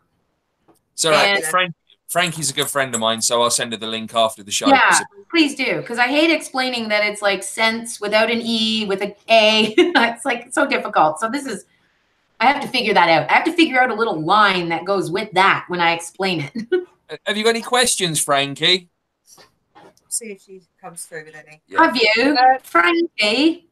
Frankie, love. I tell you what, Sabrina, you and Frankie would get on so well. She's a very, very good friend. She's adorable. That's awesome. And she brought Mika loads of chocolate today as well. Heck Well, yeah. So the reason that Mika's hyper is because of Frankie. So thanks again, Frankie. You donut. She'll be awake for the whole show. Frankie, thanks. Okay, Mark Tarana has asked, what is your favourite car? Oh, crap. My favorite car? Yeah. Please don't be a beat or whatever you do. Is a tractor a car? No. It has an engine. I suppose it all depends if it's a John Deere. It is. Yes, sir. It is. I like the excavator. Driving an excavator and operating that is really fun. I like things that are awesomely difficult and precise, and so like every car I drive, it's standard or standard transmission, whatever you say. So I don't have a favorite kind of car, but What car do you drive? I drive a Mazda 5. Good car. Yeah, except where we live, it's like low profile tires, so the tires don't take much of the shock of running into something. So you got silly little the The pieces that you put the shocks into, they break all the time on the front end of it. So it's easy to fix. It's like $35, but I mean, we got potholes the size of cows out here. So it's like, well, that's kind of your fault because, like, you know where you live and you got low profiles. Duh. Yeah. Right? You can't get them bigger. It's just such a small wheel well. It's ridiculous. Or I would get bigger tires. God. Yeah. Here we go. Did I not hear it? Kelly has asked, is there any messages that she needs to receive right now? Who's Kenny? Kelly. Oh, my bad. All right, Kenny. That's like when somebody was saying something about Lizzie, and I thought they said Lindsay. I was like, who's Lindsay? Sounds very familiar or very similar. If the camera's moving, it's because Dougie's scratching up against the table, so we do apologise. Good boy. Douglas. Good job, Dougie. So Kelly, yes, there is something. There's Dougie. I'm feeling like you need to be a little bit more wordy with situations where you feel like maybe you don't like you feel like before you've had you didn't put your words in and you recognize how if you had of it would probably have turned out better. Recognize those times, recognize those feelings, use your words for the things that you do and don't want to do. Don't let, I feel like it's kind of in your work, but I'm not sure. And I feel like people kind of sometimes try to, it's kind of like, hey, Kelly, do you want to do this? Yeah, you do. Kind of a thing, right? So I feel like right now it's like use your words, use them not as kindly as you normally would. I know that sounds odd, but I feel like your firmness has to really come out for people to hear you in this topic, on this topic. So use words, Kenny. Right, so if I start getting harsh messages from Kelly now, I'm coming after you, Campbell. Yeah, right. No, you're not. Oh, no, you are not, young man. Oh, young man. Yeah. Already. I think I'm older than you, aren't I? I don't think you are. I'm 40. Oh, you are. Oh, crap. It's all about to go down. Not much, though. Only like a year. You're good. Donut. What a donut. Okay, Pat has asked, will you be going to Soltech this year? Ooh, I so want to. I was like looking at some of the ads for that, and I was like, oh, I so want to do that. So, I mean, if I will manifest that everything happens so that I can, because my husband would love that. So let's put energy towards it. So you're off to Colorado. Woo! I've been there.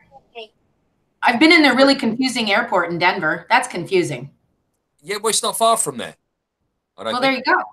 I've been there. Once. Get a picture of the horse for us. Yeah. Oh, I love the horse country up there. Oh my God. It's gorgeous. Frankie has just asked, will you be coming to the UK anytime soon? We've got a shed you can stay in. I would love. I am a Campbell, so I'm pretty sure that I'd, go to Scotland and get beaten, but I would love to. I would love to, Frankie. Would love to. Let's put it out there. But Sabrina does do a lot of video conference and bits and pieces as well. Absolutely. Cool. Pat has asked if you're going to try and go to ESETI soon. That's a good question. How? Road trip. Can I go there? Can I send myself over there? No? I believe so. Well, it's down in Washington State, isn't it? Yeah. So would you be able to a week in a few days in ESETI on the way down to Colorado, or would you just fly straight down? Oh, come on. That would be such a beautiful drive. I don't know. I don't like, how long is it for?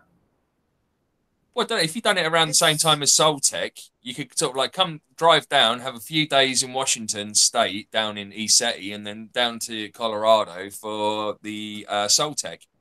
Couldn't you? Make it like a decent holiday on it. Yeah, that would be a really good one, even because driving across there would probably take a couple of days. So that would be nice. You're welcome.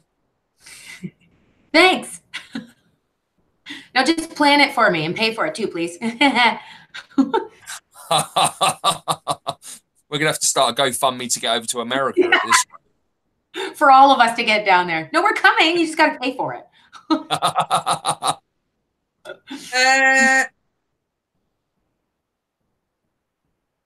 hang on. There's another question. Just 18 hours from. She's really concentrating. Look at that face. That's pure concentration. Yeah.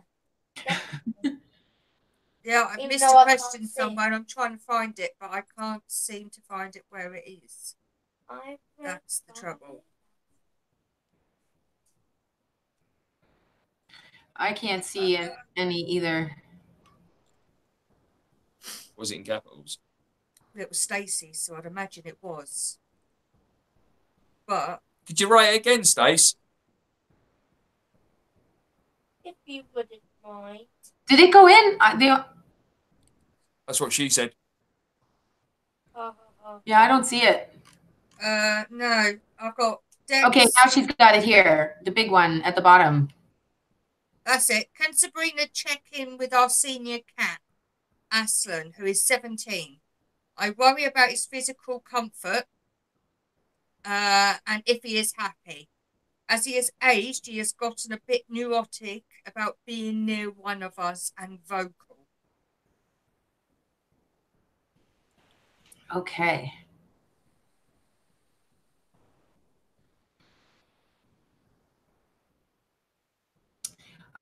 Okay, so I feel like there's something going on with his hearing.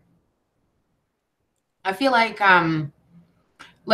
again, I'm not a doctor, I don't diagnose, but I feel like what he's doing is it's like he's like sometimes meowing to hear himself, kind of thing, like, oh, I can still hear.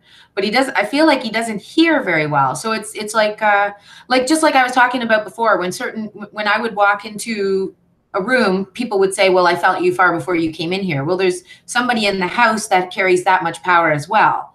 And and like we say, it's not like I seem like an obvious person to be carrying that power. You guys don't know me. You haven't seen me as a bouncer. So you don't know that I do have this power, and I'm very firm with myself. But to see me or look at me, it doesn't seem like that. Well, this person is the same way. And it's like a, you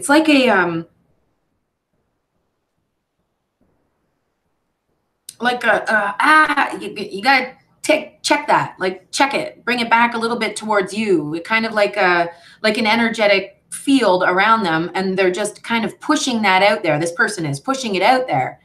And then when the cat comes around, he's very sensitive to that field. And what he ends up doing is then like arguing with the energy and telling, I was just about to say telling the kid. So I'm not sure who it is, but the cat is saying, kid, take back some of your energy, like put it closer to you for a bit while I'm here. And I feel like the cat is also kind of confused about why the hearing doesn't work as well as it did, say, 3 months ago. Like it's really wondering what is going on. So, yeah, I feel like so I don't know how this person is going to be able to figure out how to pull their energy back, but I think just by saying to themselves, I just need to pull it closer to me. I feel like if uncontrolled energy, so what I mean by that is if you're aware of your energy, that's one thing, but if you have lots of energy and you're not aware of it, that's uncontrolled. It's going everywhere kind of thing. Not everywhere, but it's not close to you. So when it's comfortable, it's good to be out. But for this cat, it's not super comfortable around that, because I also feel like this energy is kind of swirling. So like what I would say is it would either, this is why I think it's a kid, because like a non-adult, because I feel like that energy hasn't been settled yet. I feel like It hasn't been settled yet. It's trying to figure out how to be in, like, this person is trying to figure out how to be in themselves comfortably. And so that's just a little bit overwhelming for the cat at times. I hope that was okay. Aslan looks like a very good, very majestic being. Yeah, she said. Oh, wait a minute. I was sure his hearing was going. Yeah. And look at that. It is. I just read it. And yeah, I feel like that's a lot to do with the confusion. But he's still very sensitive. Like, he's always been sensitive to energy, but this non-hearing thing is just throwing him right off. He doesn't understand it. So it's nothing to, it's not like anybody has to run out and get his hearing fixed. That's probably not going to happen. But what can happen is, hey, hold on. I want to do something. Stacy, am I allowed to just try to clear out his ears to see if I can work through this? Like, I feel like it's water. Again, I dealt with a dog that had the same thing. And myself and somebody else cleared out his ears, or her ears, and it worked really well. So if Stacy can say that I could do that. Just wait for that. Yes, of course. Cat or is it human? Yeah, go for it. Okay. Okay, hold on, guys. I'm going to go into mode right now.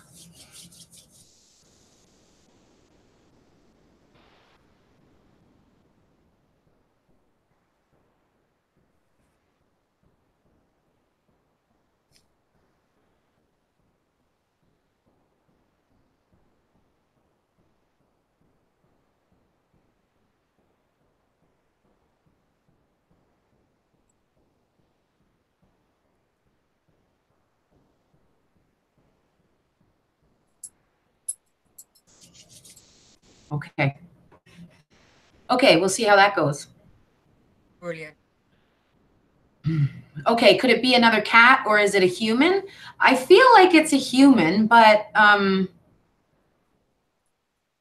it could be a combination. Like, they're kind of getting together. I don't know if you're talking about Sarah the cat, because Sarah the cat is she's kind of put everybody in a different spot in the house, cat-wise, because when she came out of her shell, everybody else was like, what? So it's kind of been this, like, everybody's trying to get back into an order or a routine in the house, but there's a little bit of an uprooting because there's been another added, like, officially she has accepted herself into the family. So it's a little bit off. So now she's saying, no, I'll go do all of this. I'll do that. I'll do this. I'll do that. And the other cats are like, but we did it. No, that's our job. Don't do that. But she really wants to do it because she's missed out on this for a little bit. So brilliant. That's what I got. Okay.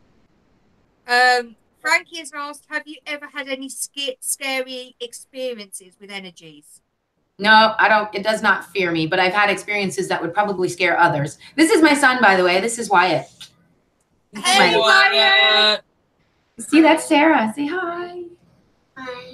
You can say hi. Let's do a spin. See Mika? Let's do a spin. There's Jimmy and Mika. Say hi. Hi, Wyatt. How are you, buddy? You good? You see yourself here. Come over this way. There we go. Hi. There he is. Hey, buddy. How are you? You got groovy specs. Huh? Good groovy glasses. Yeah. I like those. Yeah. This guy's the survivor of so many things that are unbelievable that he's survived through. I'm impressed. Special little dude, aren't you? Yep. Yeah, you are.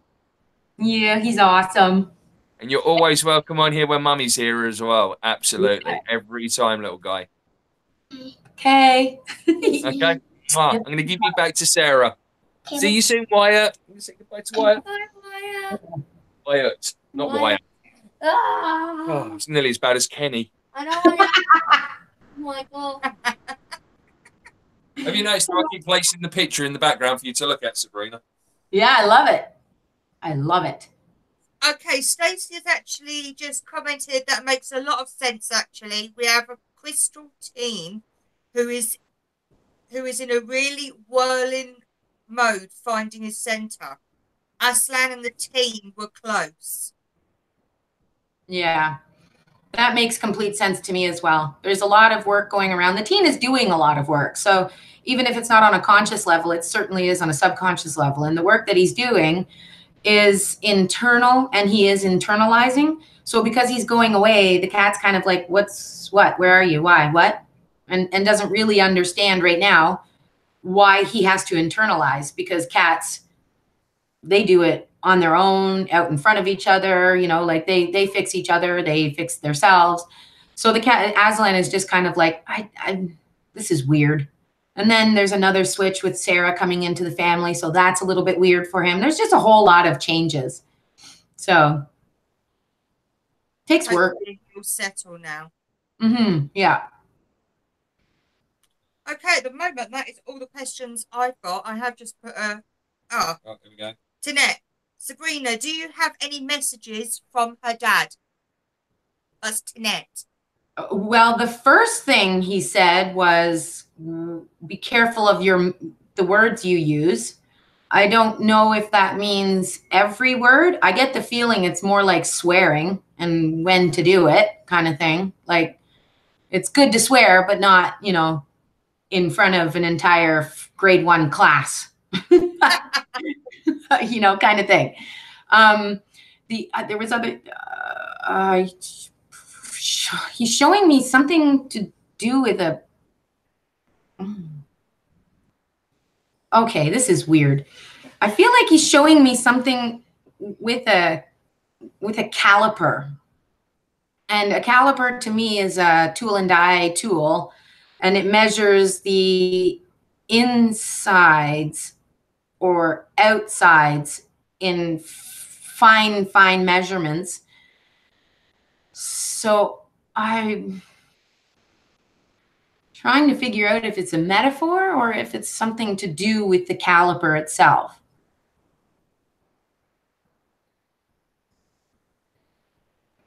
It's got to do with the metaphor. It's like a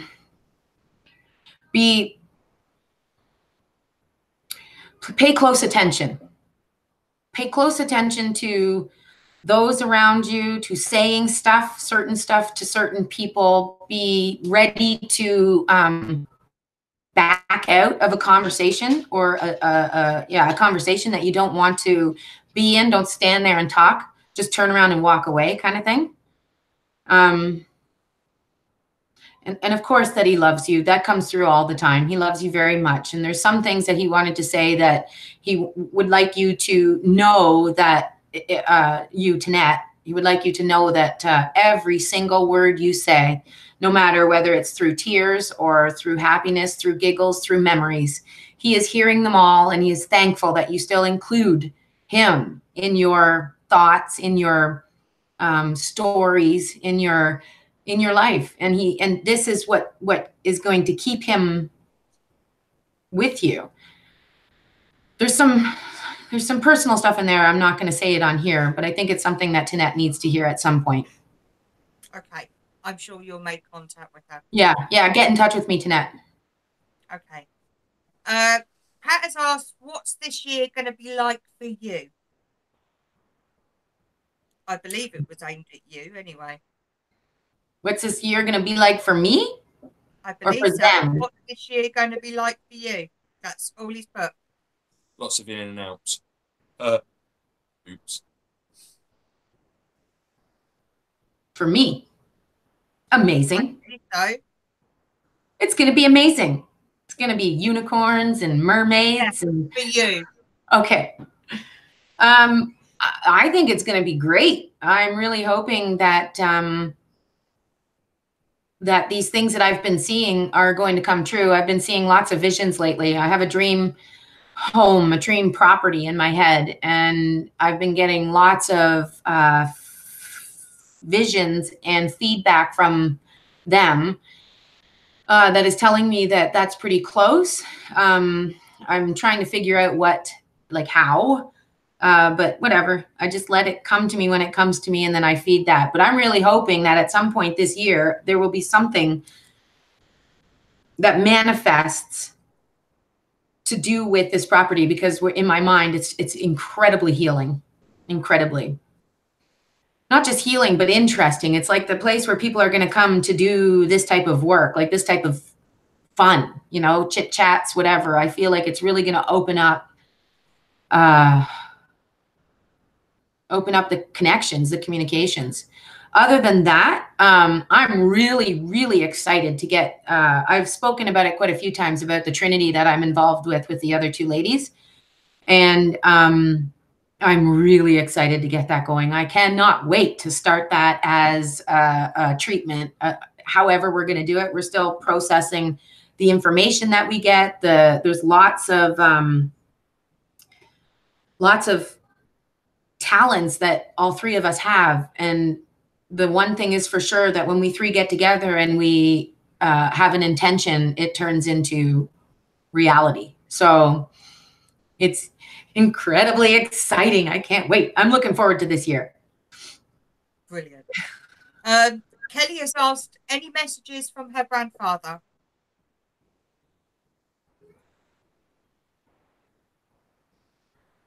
I heard keep your chin up. I don't know. Okay, I heard keep your chin up, elbows off the table, and remember that you are the most important you. There feels like there's something about, show me. There's something about a bicycle. That's strange. I feel like there's something about a bicycle, like the motion, like something, like how I can compare it is people who have the shaky disease. Parkinson's, yeah. When people have Parkinson's, some people can ride a bike and it'll stop the shaking. It'll stop the symptoms from being. So I feel like there's something like that for Kelly with a bike. I feel like maybe her coordination is off and this would really help that. I'm not sure about why he's mentioning this. I've already asked him probably quite a few many times, and he's just like, no, get her, like, tell her about this message to get on the bike. So I don't know if that's like just a riding bike or like a, you know, like a stationary bike. I'm not sure, but and he's saying to stop falling off the wagon for the foods you eat, young lady. Okay. That's your grandfather. Mark has asked, any messages from his dad? Mark, any messages from his dad? That's Mark Tarana. Oh, you work with engines? You like, and every time I give readings, I know I've read Mark before. Every time I give readings, I don't remember the other readings. So forgive you. It's kind of cool to forget stuff. But I feel like there's something like you need to be doing something with your hands. I feel like there's also something you're supposed to be doing with your dad's old house. Like there's I don't know, like care needs to be shown to his old house. I feel like somehow Mark has access to this old house. Or Mark needs to go there to open something. There's something Mark needs to open. It's something from within. It's like a part of his consciousness. I feel like maybe there's anxiety in his life, or he's a thinker more than a talker or doer. There's something about this. And I feel like when he starts to go through memories that he's going to be able to process these issues easier. And it's like a connection that he can use to his father for these memories. And his father wants him to seem to go to the house. It's just something that's going to do him like, and walk through it and touch it and really remember. I feel like he might go there and remember some things and then stop remembering them, because they might be painful or whatever. And he's saying like what his father sees when he remembers, and especially when he lets go of that pain, is so bright and so healing. When he cries, even, it seems like that's a much brighter, much more healing activity for him to do. Okay, so well, he said that he's just mown the lawn at his dad's house yesterday. That's awesome. I felt like it was planting plants around the house. I felt like maybe like there's certain plants in a certain area that need to have some, like there's a shaded side of the house and nothing's there. And so I don't know, some plants or something need to be put in there. But I feel like that's for Mark, not for the house, not for the property, not for his father. It's for Mark. And that work will, I don't know, bring back certain memories that will just charge him and make him be able to move forward and process stuff. Plus, then he'll be doing work, like maybe heavy work, in order to move through that. Because if somebody has ever used running or walking or swimming or any type of physical activity, even boxing, using physical activity to process feelings, lack of understanding, any of this, it seems to help that go faster. So that's great. Thank you, Mark. Okay. Pete from PMG has asked, hate to be a copycat. Any messages from my dad? A copycat. You're not Pete, a copycat at all. They're all individual questions, Pete. Okay. Anything from his dad? That's right. I see a coloring book and I see many colors of crayons with it. Actually, it's more markers, I think, with it. I see Pete and his dad coloring. I also see Pete being very aware of his father in this moment. I'm not sure if that's because surprisingly his father is coloring with him, or if I feel like it could also be something like a health issue. And it's like, you know, the kids, when somebody tells their kids that they're ill, and the kids are always watching their parents to see the changes, you know, like, are you still sick? Are you still sick? So this is the vision that I see. I feel like, again, it seems like they're all giving me stuff today for you guys to do that will activate memories that need to be remembered in order to heal from that event, that event in their life. And I feel like this one is oh gosh, I'm like getting my throat feels like it's closing up right now. And tears in my eyes.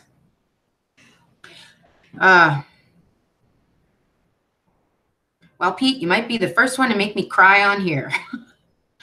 So it's okay. Let me not feel it for a minute.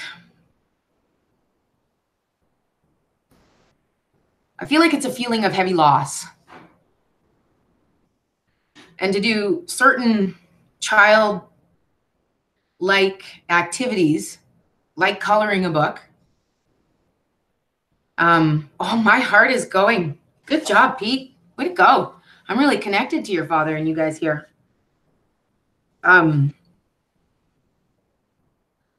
need to go through these memories, to feel them, let them go. And the tears are coming, so I must not be terribly off the mark. Thank you, Pete. That was interesting. I'm thinking maybe you just need to get, I think maybe you need to get a like one of them swear word coloring books, and, you know, color them and allow this stuff to come through and feel it. Feel it. If you're in your own element, you don't want anybody around you, then have rules where you go into the office and nobody bugs you for a little while so that you can process these feelings, because it's very much stuck. It's stuck. And your father is very much saying, please let it go. I can't be here with you if you're not letting it go. He's here with you, but he energetically, that very aspect of you not feeling those feelings you went through with him is causing distance between the two of you. It's just like the Guardians of the Galaxy, the first one. I hope Pete's seen it, probably has. The Guardians of the Galaxy, the first one, where Peter didn't want to go into the hospital room because his mother was dying, and he ran out, and he regretted it every day after that for the rest of his life, right? It's like that. You feel it, right? You stand in it and you feel it, even though it's incredibly uncomfortable to be there. The reason that it's so uncomfortable now is because it needed to be dealt with many, many years ago. So it's becoming really, it's easier to resist the feeling than it is to accept it. So your father is very much saying, just accept it, Pete, accept it, and color a picture. I hope that's okay. That was pretty emotional. Sorry, Pete. No, are you okay? Me? Okay, I'm okay. Yeah. Yeah? Yeah. Frankie has asked, would you be able to connect with her granddad, Sabrina? I'd love to hear from him.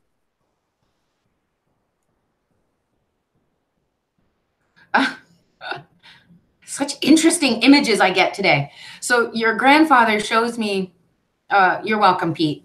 You're very welcome. Thank you for sharing that. So with Frankie, I see a gentleman wearing like incredibly decorated outfit. And decorated, I don't mean like military. I mean like 70s, whoa, what happened to your clothes kind of decorated. Like it's like that, these crazy patterns. I feel like this could be something of a joke. I feel like this is like, I don't know, it's like a funny thing, haha. Like one time he came out of the attic wearing a big fat wig and a really ugly shirt and a really ugly pair of pants. And then Frankie was like, oh, granddad, that is ugly, kind of a thing, you know, like really got caught up in it. But what I feel the message is here is that she's got to step out of this normalcy. There's such a normalcy that's going on around her, and normal is not average, even though it is as far as the word normal goes. But right now, don't be that. Go out there, be who you are, accept who you are, and show people that. And if they don't want to see that, then walk away and go to where people do want to see it. And you know who those people are. He's showing me you hiding behind a tree. He's saying to step out from behind that tree. And maybe you'll notice that there's a swing on the other side. And what more fun is there to get on a swing and be pushed up to the skies? So I feel like it's really something that you need to just take a leap and do what you want and stop doing what you think you should do, what you think you're supposed to do, what other people's ideas of what you're supposed to do are. Stop that and do your own thing. This is your time. This is your space, your power, and you're only going to get your full power by standing within yourself and experiencing all of those facets of you, which are exponentially fantastic. Wow. There we go. Okay. Tanette has actually put a little bit on. She said that she works in the auto parts store. So a caliper is a metaphor for work. And walking away from the conversation has to do with a bully boss. Interesting, right? Very interesting. Very. Thank you, Tanette. That is awesome. You've been bang on the money with everything, Sabrina. Yeah. What's that? You've been bang on the money with everything. Oh, yay. I'm so happy you guys are giving me all of this. Let's see how you get on with us 3Ps in a minute. Yeah, right? Okay. Has asked, can you ask my gran if the medium she first came through for me, can he still be trusted? Ask his who? Can you ask my grandmother, okay. Yeah, if the medium she first came through for me, can he still be trusted? I heard no immediately. I'll go with that. I feel like it's one of them. He said has he been compromised is what he wants to know. I feel by money.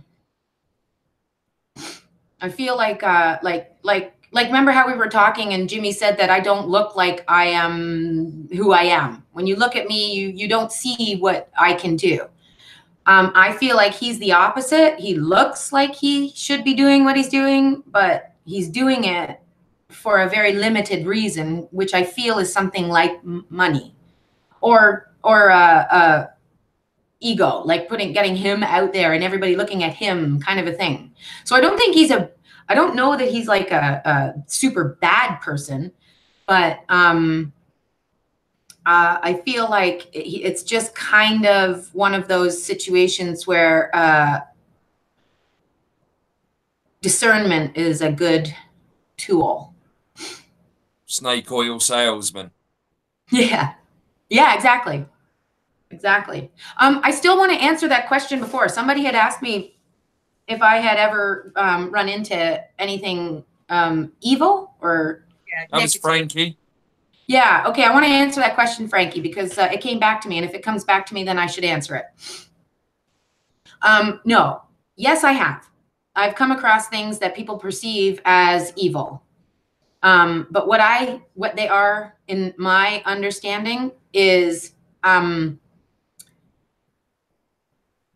energy that's been created by that person. And it's like a poltergeist. And then it goes out and it does things. It doesn't gain a face and it doesn't gain a body, but it does take over some of ours. So what I mean by that is, yeah, there are negative things out there. I've said this quite a few times in my life. I have been to some really negative places, castles where people have been tortured for hundreds of years. I've been to places like in Munich. I went to I didn't go to, can't even think of it now. The Nazi camp. Yep. Anyways, I didn't go there, but we went around a few different buildings where some of the people were being held. And still, going in there, so many sensitives have said that they felt something not attached to them, but sometimes they feel attached, or something that's following them. And yeah, of course it's following them. It's a being. And it died in a tragic way. And it held on to the surroundings that it's been stuck in because it wants the energetic freedom to leave. But every time we tourists go there and go, oh God, this was terrible. Oh, da-da-da-da. We're holding them there. And they're saying, I want to go. So I don't personally accept that evil things attach themselves to us. I personally accept that we allow negative energy. No, we allow the energy with us to be turned negative, and then we almost provide for it by saying, I can't do this. I don't know this. This thing is scary. It's too overwhelming. All of those words are all negativity that are making your mind believe there's something there. Our minds make us believe all of this physical stuff is here. It is not. It is not here. So if we can do that as a collective consciousness, if we can do that, think that we're in a house with these lights, desk, computer, we think all of this is here. If we can think that, then we can for surely create something that we're afraid of, especially if fear itself is the creator of what it is. Okay. So, Mark, is there any longevity in my current job? Mark, I feel you got to work for yourself. So if you want to have longevity, so again, everything about the future is free will. It can be changed like that. And if we say we don't want to do something, then it's changed. If we say we really want to do something, then it's changed. So I can't tell you exactly what you're going in, but I can see what you're fit for. And I really see this, like literally, I see you in, I keep on getting movie references for Mark. So I see the movie, the fastest little Indian ever made, or whatever it is, with Anthony Hopkins, about the little tiny Indian motorcycle that he took to the flats in, New Mexico. Where are the flats where they test all the bombs and crap? Nevada. Oh. Yeah, Nevada, right? Yeah. Yeah, something like that. Anyways, he went there and took his little tiny motorcycle and beat the pants off at everybody. He beat the pants off at everybody. And like, it's such a good movie. But what I mean by the movie is that I see that man in the movie. He was always puttering in the garage, always puttering. But he was always fixing something. He was always building it more. He was doing something better to it. He was doing this better to it. And he did it with limited things around him. And funny enough, I think it's based in Australia. I'm not sure. So anyways, this man, I feel like, is Mark. I feel like Mark has to be in his own garage. He's got to be puttering around and creating things that somebody specifically wants from him. And whether it be like something that's like manufactured originally, they're still going to bring it to, like, say, I don't know why, but I got a lawnmower engine. And I feel like if it came to him, he would turn it into like the fastest mofo and lawnmower engine ever. And then you put it into the little, what's that? You are spot on. Yeah. Just the other day, he was sending pictures and videos to Jim on how to dismantle parts of a car and put them back together again. And I know nothing really about, I really know nothing about mechanics at all. I love motor racing. I know nothing about mechanics, but Mark was teaching me in such a simple way how to do these bits and pieces within an engine. And I said, you know, you should be teaching this, Mark. And the thing is he loves it. You know, like, I feel like it's not just the engine work that he loves, but it's the creativity that he can get with it. You know, like, he can really see stuff moving mechanically. So much passion in what Yeah. he showed me. And even with like the narration, that honestly, I was gripped. And I'm not a mechanical minded guy at all, but I kind of felt after messaging with Mark that I could have stripped that myself. So yeah. Yeah. And it's funny because I see sometimes him doing like metal from mechanic parts, metal sculpture kind of things, like statues, like welding them together and making like a little horse out of nuts and bolts or something like that, you know, like something really rather interesting. And I really do feel like he could probably get quite a good amount of money for these things that he does. I'm pretty sure Mark's pretty good at playing with his nuts. How about his bolt? No. Oh. No. And on to the next question. Yes. Yeah, thank you, Sarah. That was a good transition. Well done, Sarah. Thank you. Lizzie has asked, does my grandmother have a message for me? Does your grandmother have a message for you, Lizzie? Interesting. I see her with a sari. Do we know what a sari is? Yep. Yes, Yeah. an Indian sari. Yeah. And I see like these beautiful but colorful, everything sari is usually colorful, but this is like a range of colors, like every color. And this sari is very prized almost. I feel like somebody who made this either gave it to her, or somebody who knew the person who made it gave it to her. I don't know if maybe Lizzie has it, but what the words I got from her were to understand that there are two sides to every, look, she's saying two sides. I was going to say three sides, but there's two sides to everything. And, oh, okay. So I was going to say three sides because there's your story, my story, and the truth. But she's saying the truth isn't, it's not really real. So it's more about, not about people having sides per se, but it's about having respect for people to say what they need to say. And allowing that to come out, even if it comes out in a way that's not conducive to hearing. Work on hearing, because the lack of hearing is going to cause a bigger problem than if you heard and it hurt your feelings a little bit. Because if it hurt your feelings a little bit, you can say, that hurt my feelings. I don't like that. But if you don't say anything, then nobody experiences that aspect of you. I feel like also what you have to do is something, there's it's like water, like ocean water, lots of water. I feel like, you know, even just being connected to it, walking through it, there's a connection to this water. And it's very, it's very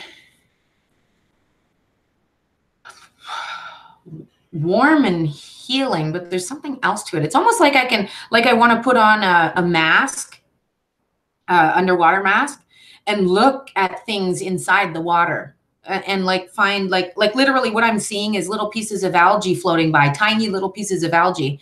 And then I have these little like pincers, and I go down and I pick up the little piece of algae and I put it into the little jar. And then I pick up another piece and I put it into the jar. I feel like there's something in the water that would help Lizzie quite a bit.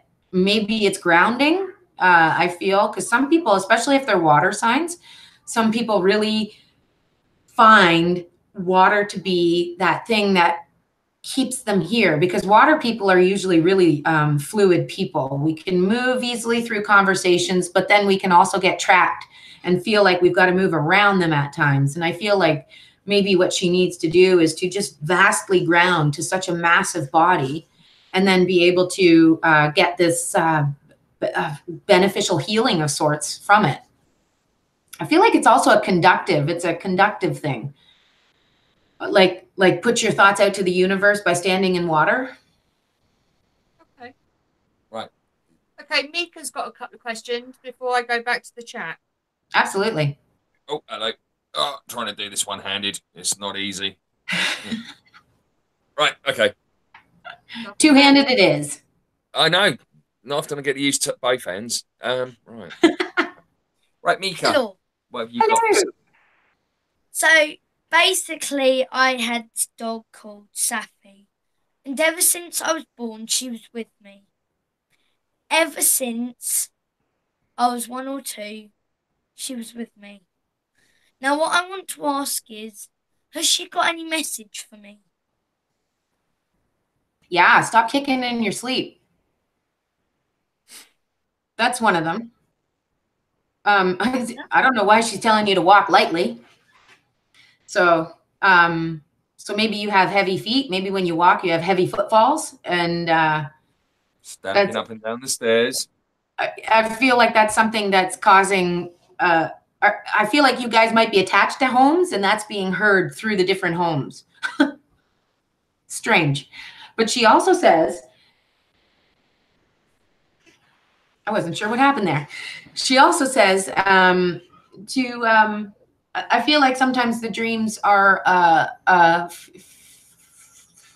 not fearful or not scary per se, but just odd, like strange, and maybe you feel like you're really not sure of how to handle the situation in the dream when you're dreaming.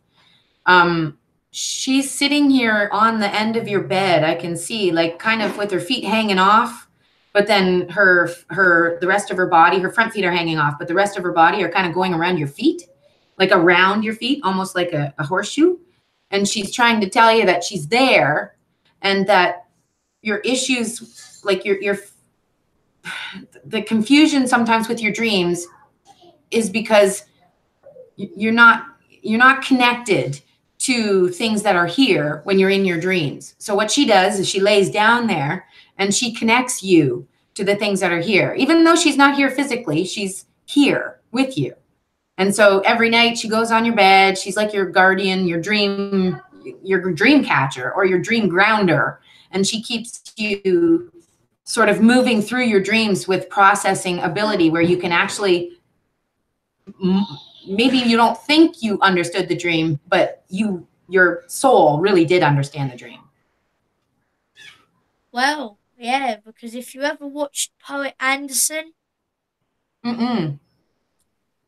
It's I'll send you a link to the film. You can watch it through YouTube. But there's It's about a little boy that cannot get out of sleeping. He's a lucid dreamer. Oh. But these things that come after him, and they're big, horrible monsters, and they're called the Night Terrors. But he has this guardian angel with, well, say guardian angel. He has this guardian with him, and they're called Dreamwalkers. Yeah. So Safi is like Mika's Dreamwalker. Yeah. But what's the monster though? Well, that's the point. The monster is you trying to suss out what your dreams are. Right. Or the fears that you're holding on to because you don't know what the dream means, or you're going through something in school that day and you come home and you sleep, and then that night you have a weird dream, and that is just the discomfort of how to move happily or comfortably through that. She's there to like, she is there. Has he seen I Am Number 4? No, I Am Number 4. Yeah. Is that a film? Oh yeah. Yeah. And it's with Timothy Oliphant. I love him. And then this other dude. And it's basically, he has a beagle that walks around, the main character, the young guy. He has a beagle that walks around him everywhere. He goes with him everywhere. But the beagle just showed up one day and he's like, hey, dude, I need to live with you. He didn't say that, but obviously the energy said so. And so then, what's that? We've got that one written down. That's going to be.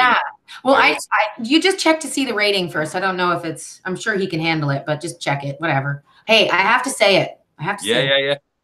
So, oh, sorry. Well, he goes around with this dog, and then all of a sudden this dog turns into something far more incredible than what he appeared to be as a little beagle. So, but he's a handsome little dog, I'll tell you that much. Does that make you feel? Does that make you feel more comfortable now? You know, Safi's all okay. The one thing that I just feel every day is that in my head every day, it feels like I'm waiting for something. Yeah. I don't know what it is. No, you don't. No, get comfortable with that. What it is you're not just here to be a little boy, because you're not little anymore, but you're also, you're not little energetically. You know, you have a lot of things to teach yourself and to learn. And when I say teach yourself, I mean past beings that you've been are influencing who you are now. And who you are now is somebody who's helping to change everything that is off with this world. So what you need to do is you need to be comfortable with that. It's the feeling of anticipation. So, but what are we anticipating? Really, nobody ever knows right now. It's a shift, it's a change, but you are going to be one of those that actually implements change. And by doing what you're doing right now is how you do that. Asking questions to people about this stuff, it opens you up. Listening to them, it opens you up. And you need to be comfortable with this feeling, because it's going to be with you for a very long time. You're going to be very sensitive of all of the energetic changes, all of the magnetic changes, all of the, like literally I feel things that are going on in planets that are nowhere near here. So I know that when I feel these feelings and I can't figure them out in that sense, then I know that it's got to be something up there. And then lo and behold, somebody will post something about how some planet is in some electromagnetic odd pole, and I feel it. So you're different to most people. You get feelings that other people won't get because you're so open to everything that's so unusual, or what other people think is unusual. Because the things we deal with when we do the show, they're not the usual subjects. And you're open to these, you hear people's stories, and you make a change in people's lives. But with that comes a cost to you, which means you feel more. You're more sensitive than most people, and you'll develop these feelings over time. And who knows, maybe in time you'll end up like Sabrina. You'll get these messages and you'll be like, what's going on here? But for sure he will. Yeah. It's just that I said that because every time I wake up in the morning, I just feel like I'm waiting for something, and I don't know what, but I'm guessing it's good. It is. And in the dreams, I don't feel anything like around me. Well, not But here's the weird thing that happens always. When I'm sleeping, I hear really loud bangings and all of that.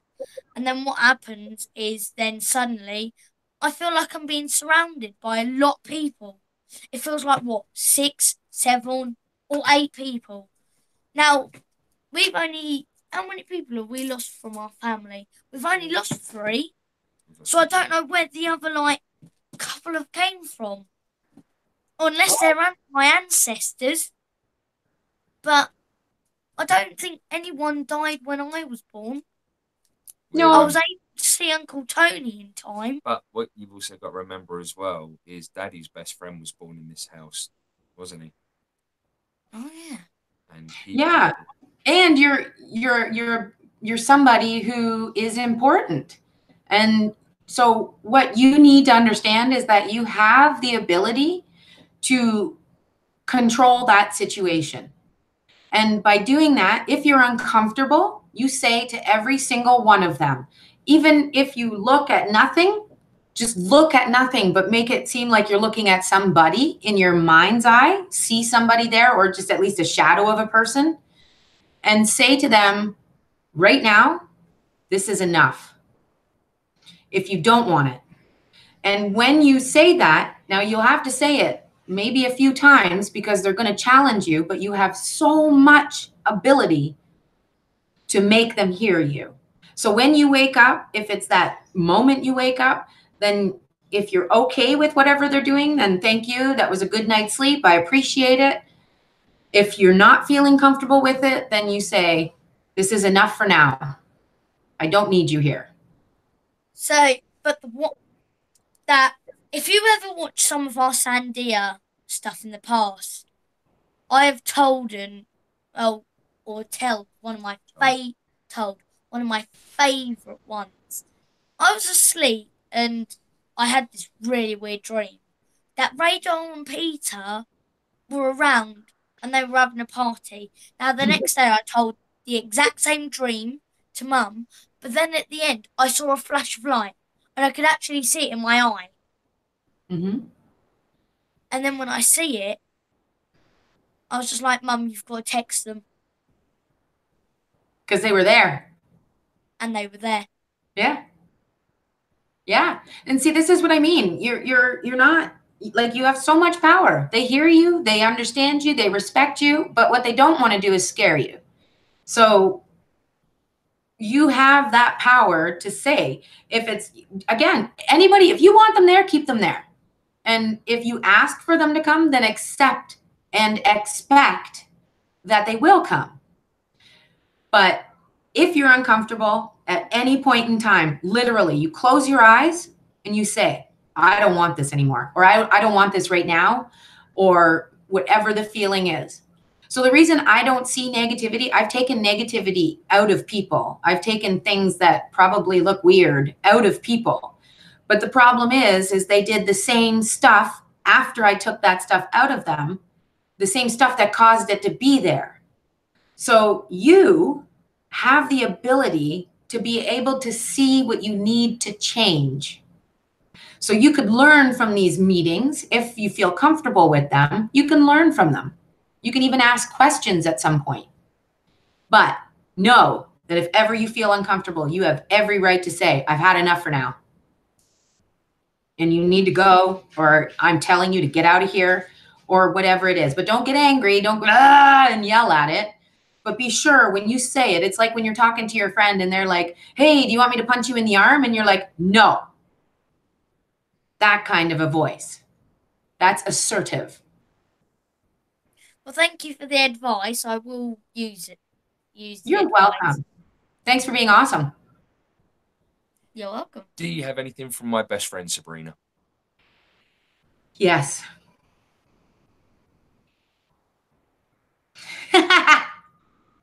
I'm sorry. The first thing I heard was, Jimmy, get out of the closet. Okay, I heard that. Wait, what? And then I'll explain it to you later.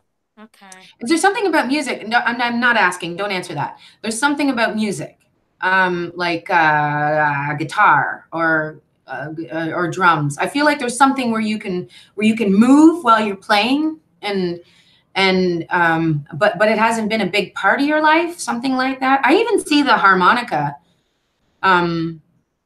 I see a few things, but I feel like these were like jam nights or jam sessions, and it was like, like yeah, and like totally ready to have a good time. And I feel like what you're supposed to do is get back into that stuff to release, because there's lots of emotional release that's done through music. So I feel like that really needs to start to happen again. It needs to be something that you make time for. I'm getting really big goosebumps up my spine, so I know that this is good.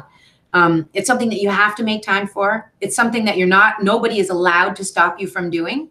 The hard part is that you have to be responsible with it. So don't take a long time doing whatever it is, but do it every so often, like say twice a week, once a week, like if it's once a week, then maybe a half hour, an hour, 2 hours, whatever you need. But then if it's a few times a week, then less time each time, right?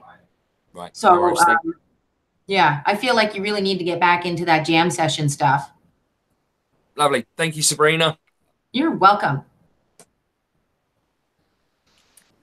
Okay, we've had a couple of little bits come through from Frankie. Do you remember you said about the swing? Yeah. Oh God, you've got me crying. You sound just like my granddad, as if he's speaking to me right now. Thank you so much. Myself and my granddad used to spend a lot of time in the parks. I totally get the tree part and the crazy clothes thing. My sister used to dress up in crazy outfits, and my granddad always used to take the mickey. You're just fantastic. Oh, that's great. Oh, I'm so happy, Frankie. Yay. Thank you for that. I appreciate that. I got goosebumps just hearing it. I love that.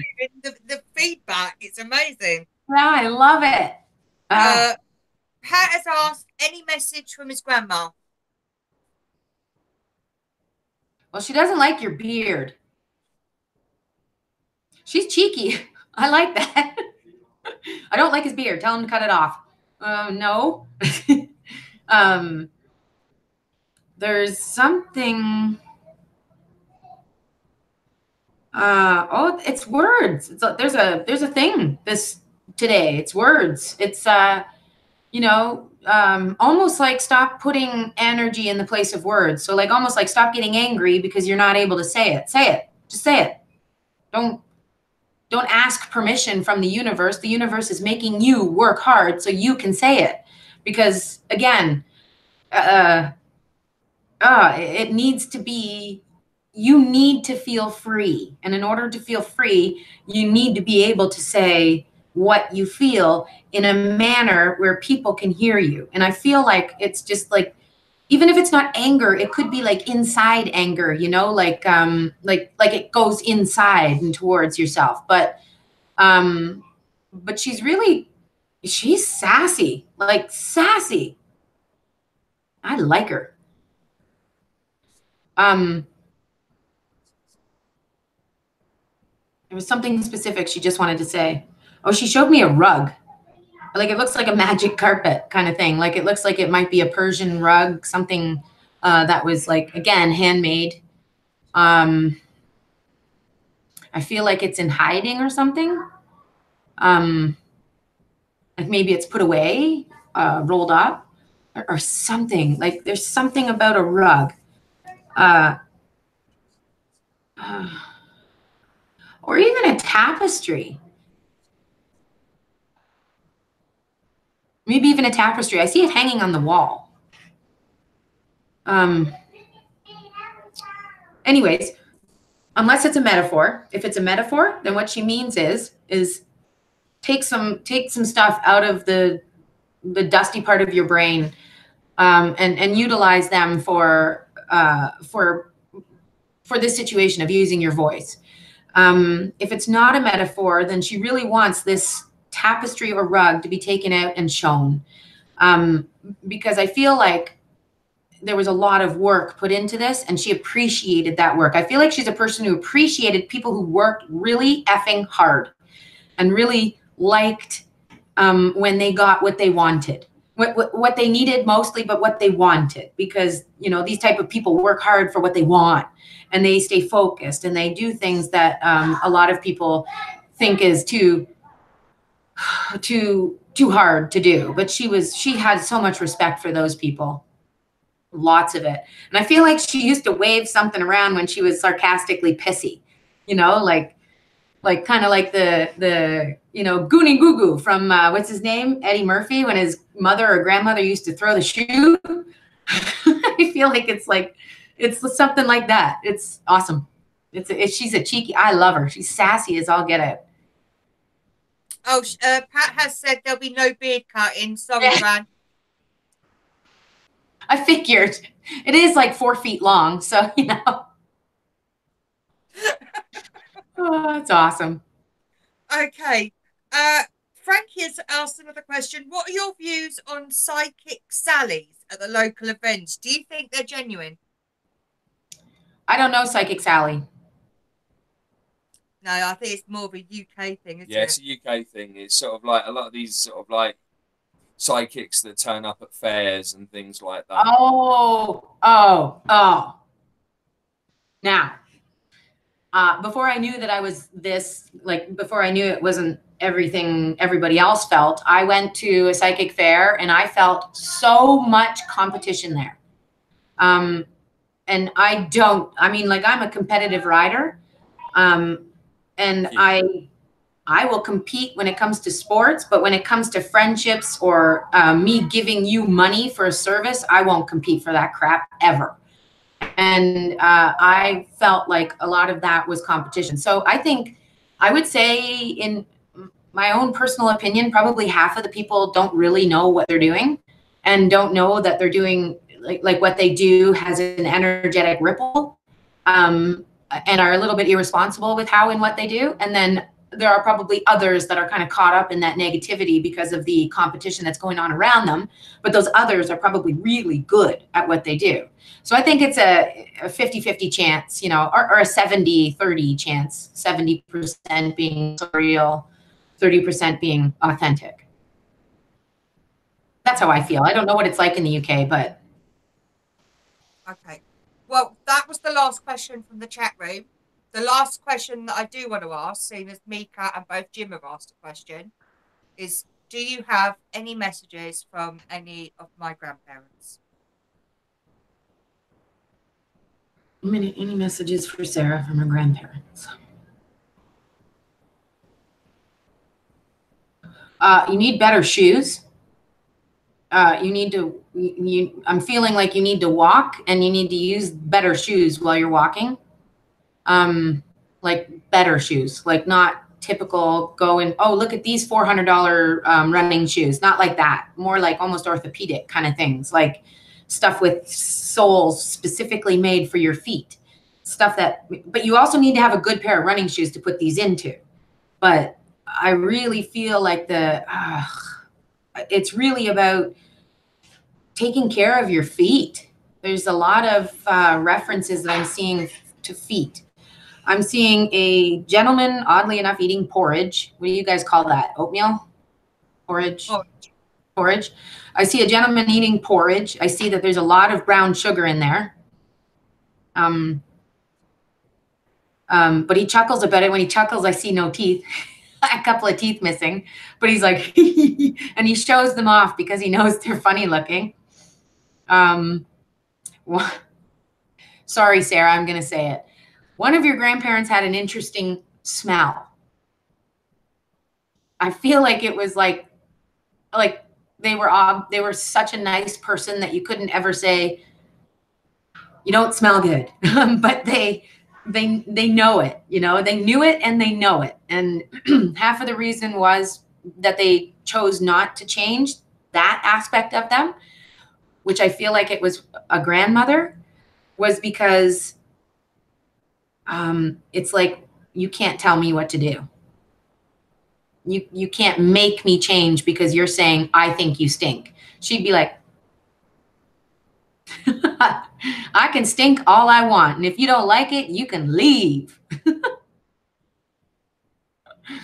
So I hope that was a good one. Yeah. Pat has just pointed out that he'd asked one a while back, and I have actually got it next to me, and I totally forgot about it. I am sorry, Pat. It says, will you be helping animals in the healing center you're going to have? Oh, yeah. Oh, yeah. I mean, to tell you the truth, it's like in my head, I can see like 150 acres. I don't know do you guys have acres? Yeah, we're in the same system, are we not? Yeah. Yeah. So it's like 150 acres, and a lot of that is going to be sort of planned out for like horse events. So there's going to be like a camping with horses section on the property, but there's also going to be like an Old West town, but the town is going to have stuff for horse shows and for eating and for places to stay. And then in the back part of like where my personal part of the house or the property is, I'm actually going to do something that I've wanted to do for so long, and it's rescue old horses. Because they just don't, they don't have a great life after that. So rescue the old farts, and then also rescue something called nurse mare babies. And nurse mares are horses, are mares, females that they get pregnant, and then they take the baby away from the mare, from the mom, and put the mom with a racehorse baby, because they don't want the baby to injure the racehorse mom. Even though the racehorse mom isn't racing, she's still worth so much more creating more babies. So I hate that aspect of horses. I hate it. Why would you take a baby away from a mom? So a lot of the times what happens is people have rescues where they take on all of these babies. So it ends up being that babies teach babies, and that's not at all how it goes. So what I want to do is I want to take those old farts, and I want to take them young little shit kickers, and I want to put them together and allow them to heal each other. And I'm hoping that, well, I can see it very clearly that those babies are definitely going to be happy to have some sort of an adult relative in the area. So, and then I'm hoping to train them and send and give them, not really sell them, but give them to people. It is going to be some money involved, because you give an animal away for free. A lot of the time, some strange people think they're worthless. So, so that's going to be the start of it. And then, I mean, a lot of it is going to be healing for any animal. I'll probably do retreats for animals to come in and do certain things to help different parts of them. A lot of the times I'll help their people in order to help the animals, because the people are usually the ones that don't understand that their energy is affecting their animals. So yeah, so it's all about animals there. Okay, well, there you go. Yeah. That is all the questions we have. So I'm going to pass you back to the boys. Give the guys a couple more seconds to get the last No, question. All done? I already asked a long time ago. Okay. No more questions. Thank you, Sarah. Good job, Sarah. She's all right, isn't she? She's okay. I think we might keep her doing that, because she's getting the hang of it a little bit. She's a real gem, Jimmy. She's a gem. Okay? She's all right, love, isn't she? She's all right. Yeah, she is. Yeah. You can come sit forward then.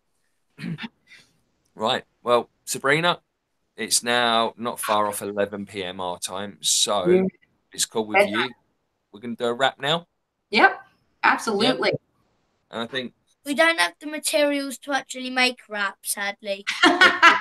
We've got tortilla wraps downstairs. Well, where's the kebab then? Kebab. No, kebab. Kebab. They have kebabs, not kebabs. Kebab. Kebabs. Right, so I would like to say on behalf of myself and my co-host, Mika, who's situated to my right, there he is. We absolutely adore spending time with you. We really, really do. And, you know, again, anytime, we'd love to have you back. Just let us know. Whenever you're free, we'll have you back for sure, because it's just great having you about. It really is. And I think if it's cool with you at some point, Mika would like to reach out to kind of understand a little bit more. Yeah, absolutely. Absolutely. Thank you guys so much. Thank you for inviting me. Thank you for asking all of the awesome questions. You guys are amazing. I love you all. We love you so much, Sabrina. Thank you so much for coming, darling. Thank you. Say goodbye to Sabrina, everyone. We love you. Bye, darling. Bye.